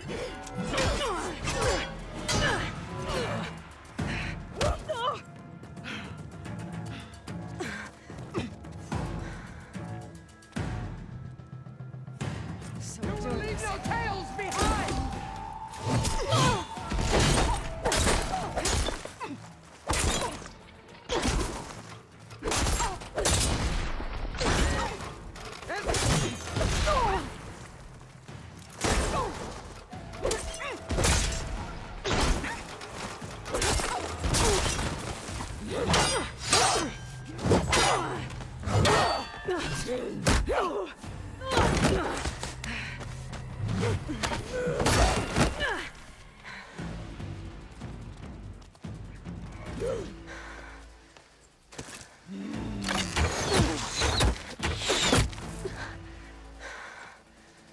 Alright, so that's how it's gonna be.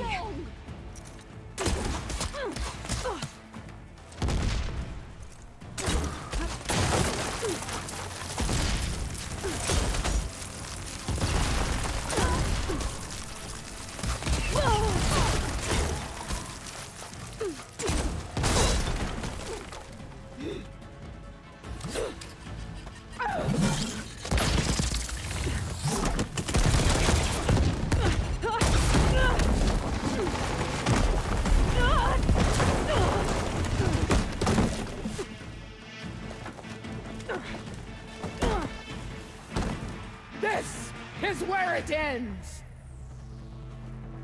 Yeah, it is. You die here and now!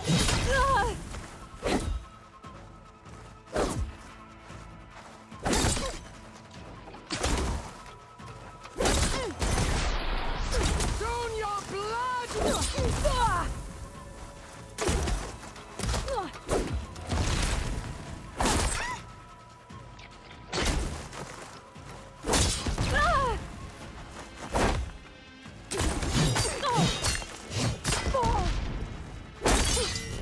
You are as weak as all the children of the East!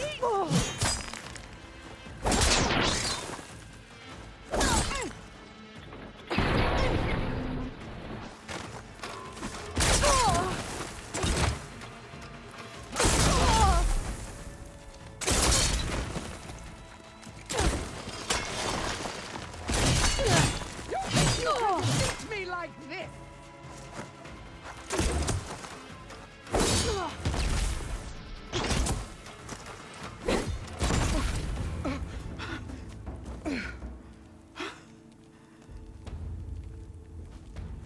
Here I am again, on my knees before bootlets and cowards. Go ahead, run me through. Shut your mouth, traitor.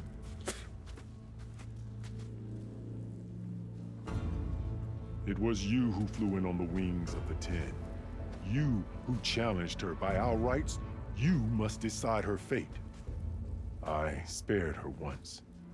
It only made things worse. She was the best of my marshals. What a waste. She's dangerous, all right. But maybe that's exactly what I need. Cowards! What more do you have to conspire about? Whether you live or die.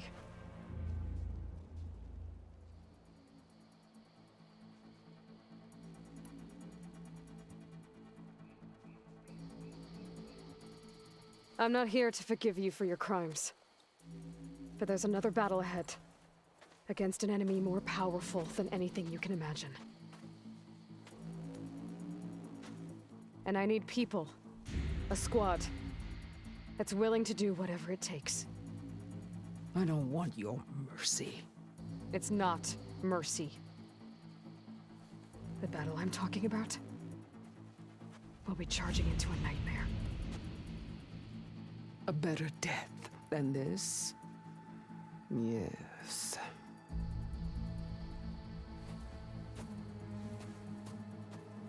My blood is yours. Your enemies are mine. Meet us at our stronghold, in the mountains near Plainsong. You mean to send her alone? Without even an armed guard? She does not need it. I will be there. You have my word. I'll hold you to it.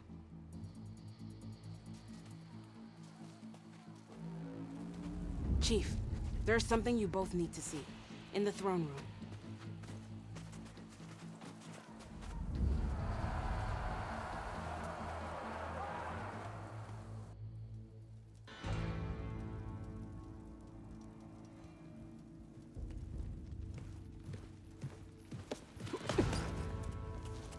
He surrendered to our guards outside the grove. Claims he has an urgent message for the Outlander who defeated Regalla. So, state it. It's for her alone.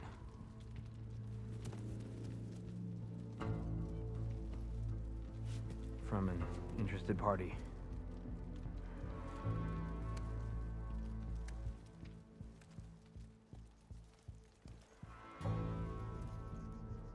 I'm gonna need some privacy. Clear the room. Put him with the rest of Regalla's soldiers. I'll see you back at base.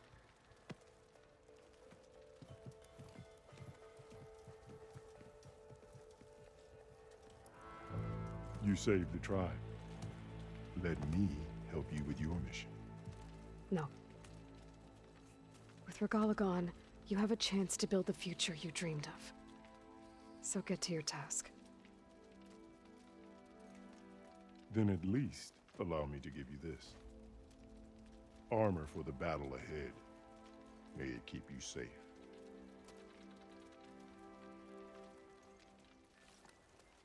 Thank you.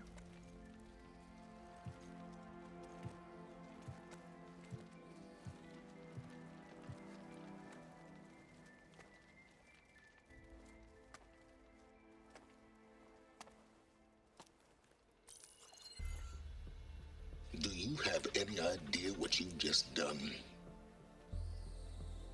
Oh, it's a pleasure to see you too, Silence. Congratulations on your victory. You saved the Tenakth for a few weeks. Unfortunately, you've doomed the entire planet as well. Wrong. I don't need a Tenakth army to defeat the Zeniths. Oh, Aloy. Have you learned nothing about the enemy we're up against?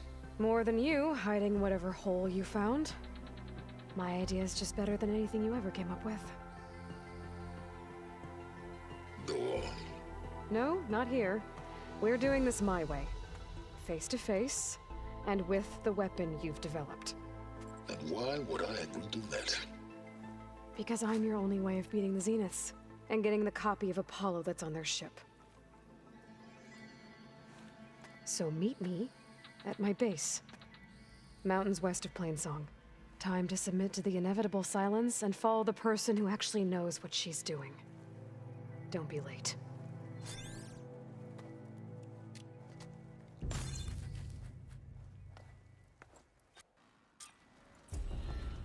Tilda, you there?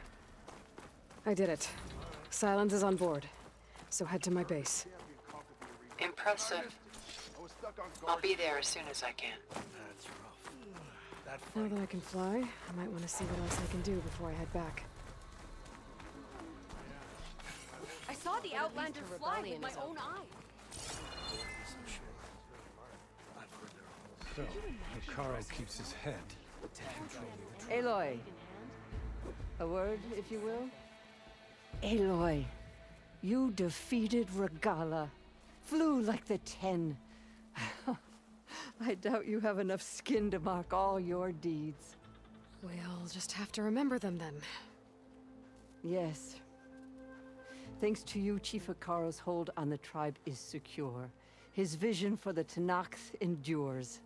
But that's not why I wanted to speak with you. I need a favor.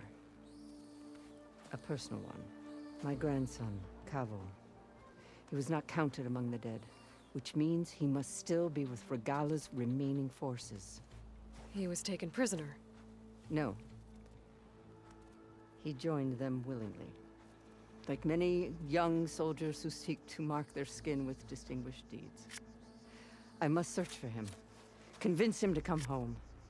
Chief Hekarro cannot spare any soldiers for this task, so my blade is alone in this. Unless you'd be willing to join me. I know it is much to ask after all you've done for us. But Kavo is the last of my blood.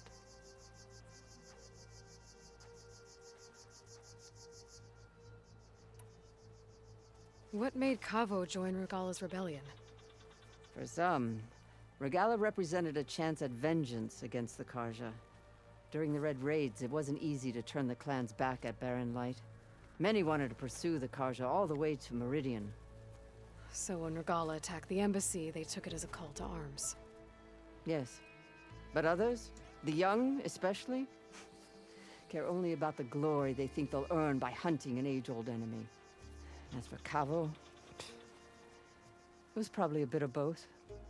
And a youthful desire for a cause to get the blood burning. Nothing I said could stop him.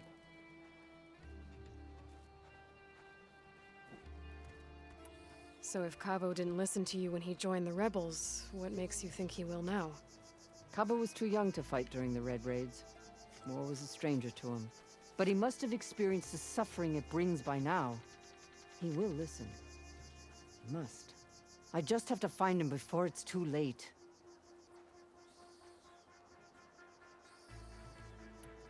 You said Kavo's your last living relative? Yes. Before Chief Hekarro, the clans warred constantly with each other. Every skirmish claimed another comrade. One by one, I buried my children. And then, their children. I'm sorry. I tried to vent my grief on the battlefield, but I never found comfort there. Only in the wisdom of the visions. And even so, I still couldn't prevent Kavo from following the trail of blood.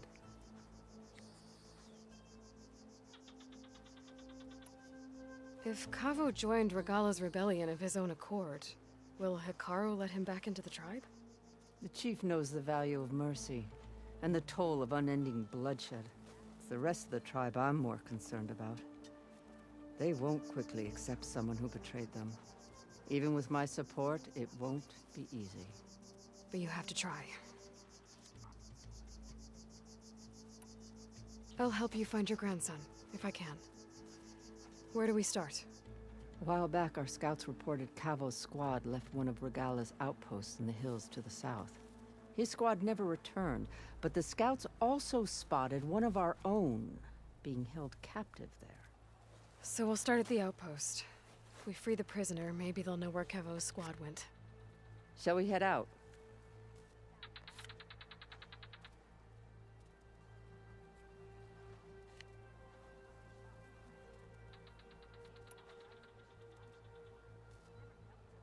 Let's go.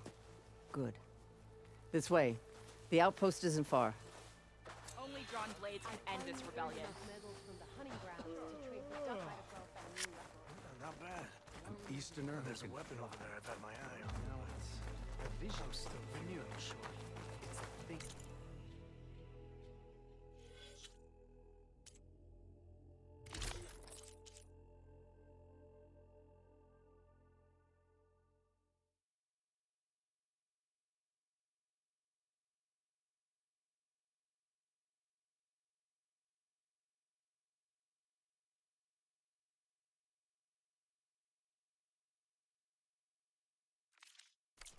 Oh, yeah?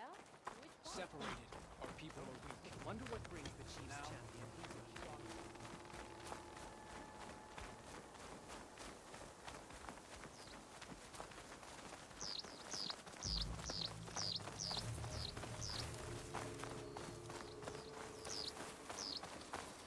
You know, the rebels aren't gonna give up without a fight. Then we'll have to give them one. They didn't stand down when Regalla was defeated. I doubt they'll surrender now.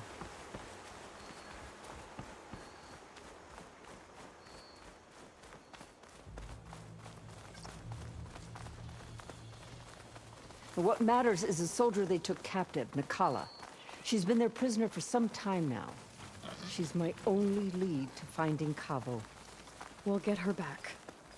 And then Cavo too.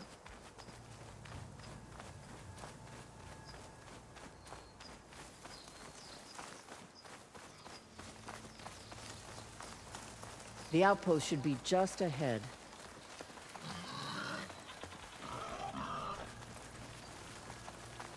You take point. I'll follow.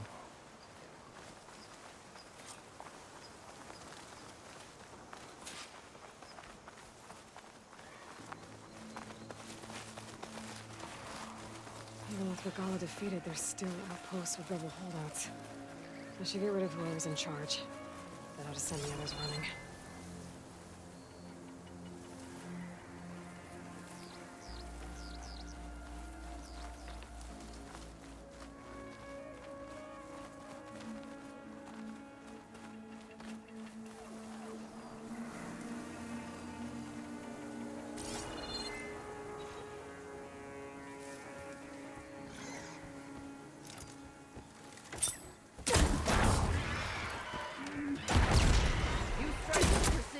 Impressive.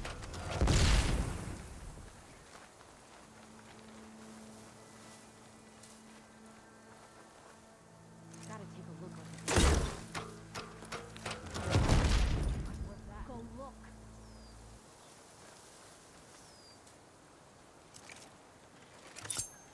Oh! To battle! Where'd you come from? Intruder! No! No! Careful!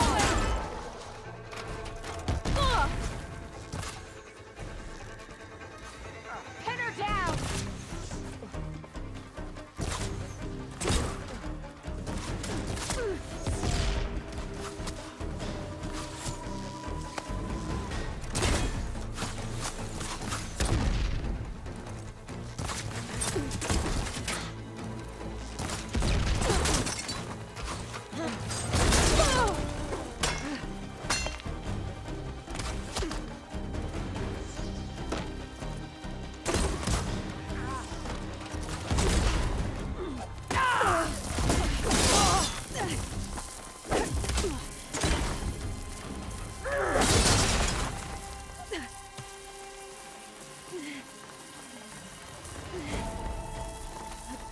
No one will remember your deeds.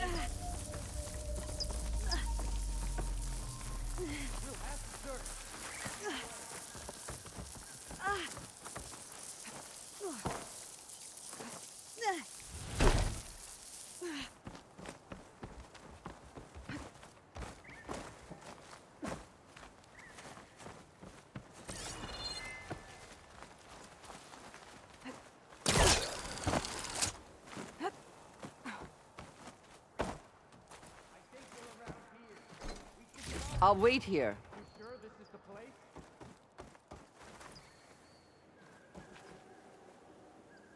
Pick up the pace! You won't escape me! Low and quiet now.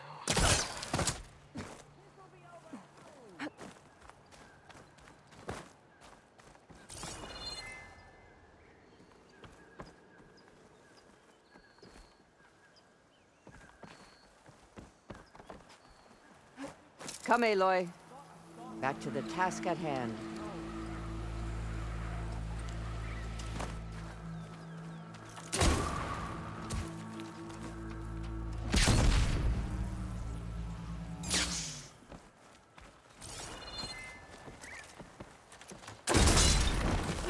Show the enemy your teeth!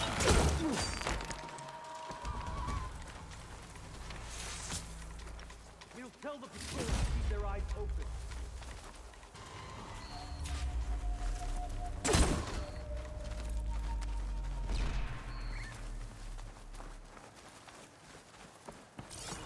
Quiet. I think I saw something. Come on, stop! Now! The Outlander's here!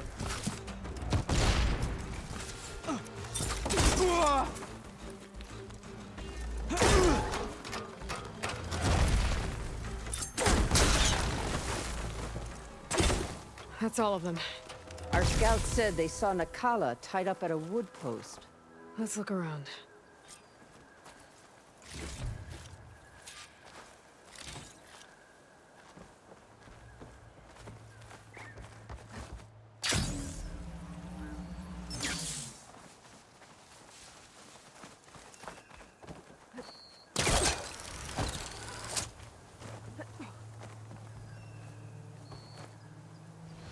Hot as an Oseram forge. There. As Aaron would That's the say. post. Well, no Nakala, obviously. But maybe the rebels moved her. I can look for tracks.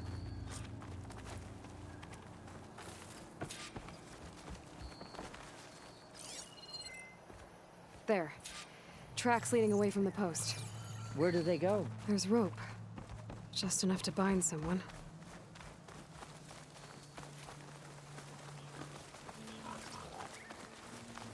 Blood.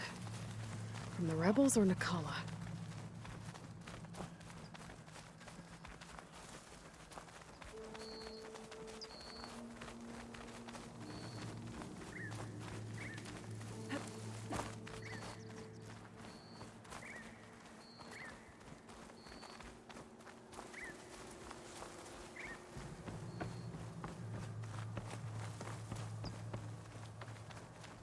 Dead end. No. I think there's something under that wood.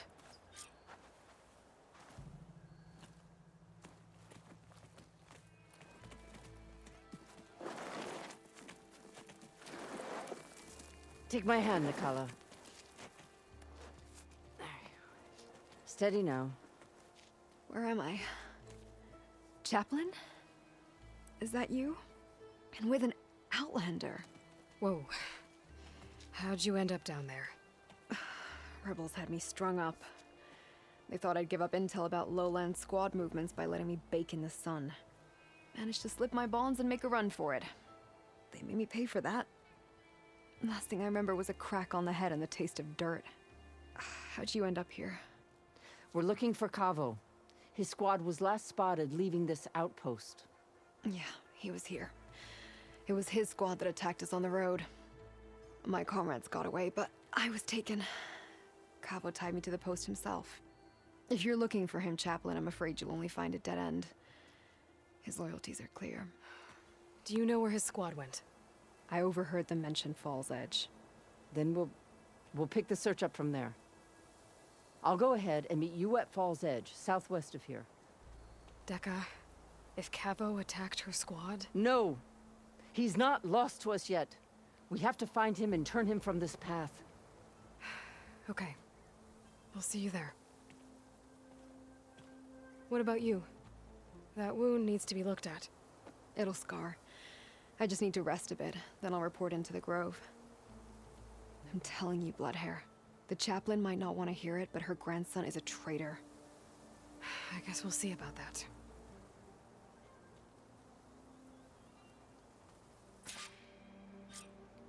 No, don't worry about me. I'll report into the Grove.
is Falls Edge.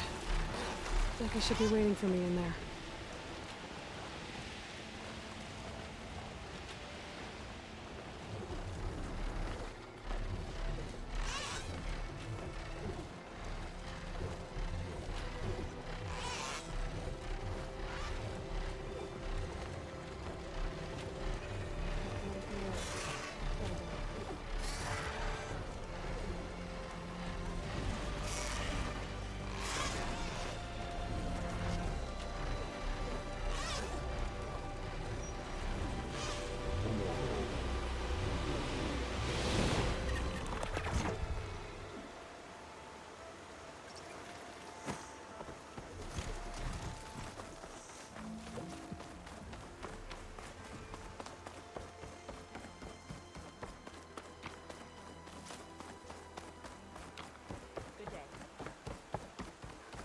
You are welcome here.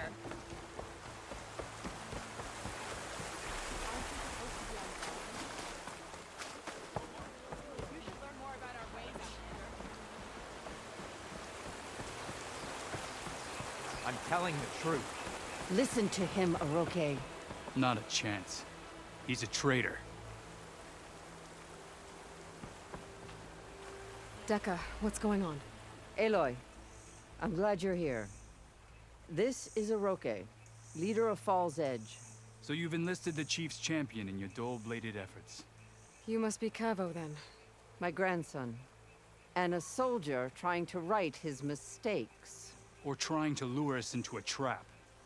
My scouts caught him, sneaking around on the outskirts of the village. I wasn't sneaking around. I was coming to warn you. The rebels are planning an attack. They're going to send a machine straight through this village. I left my post when I realized what they were planning. You have to believe me. Where are the rebels now? They were hunting for the machine north of here. I can show you the way. The only thing you'll do is face trial by combat. You betrayed your clan. Your chief. Blood and blades will decide your fate. I'll fight whoever you want, after we stop the attack.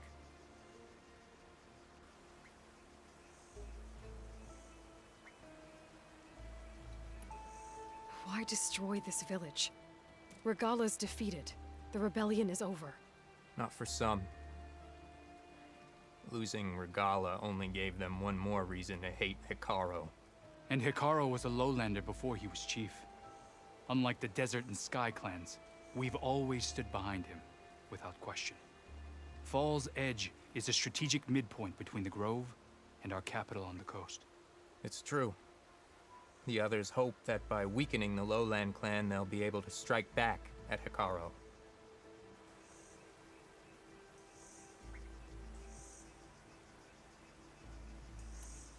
You said you defected after you found out about the attack. Why'd you change your mind? When I joined the rebels, I thought Regalla was going to lead us into battle against our old enemy, the Carja.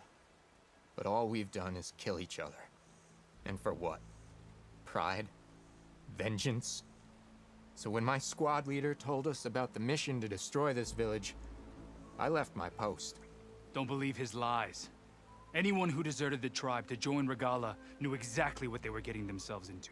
Not everyone.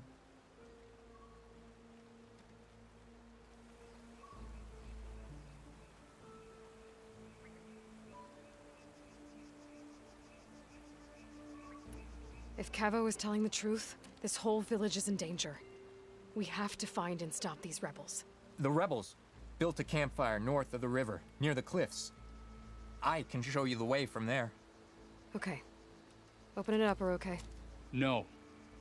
I won't give him the chance to escape. The traitor stays here until his trial by combat.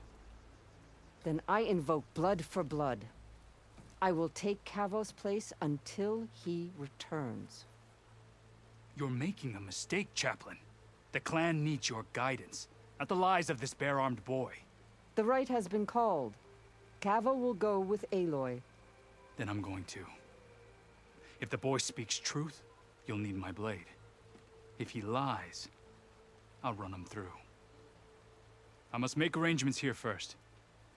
Then I'll bring the boy to the meeting place. Fine. I'll see you there.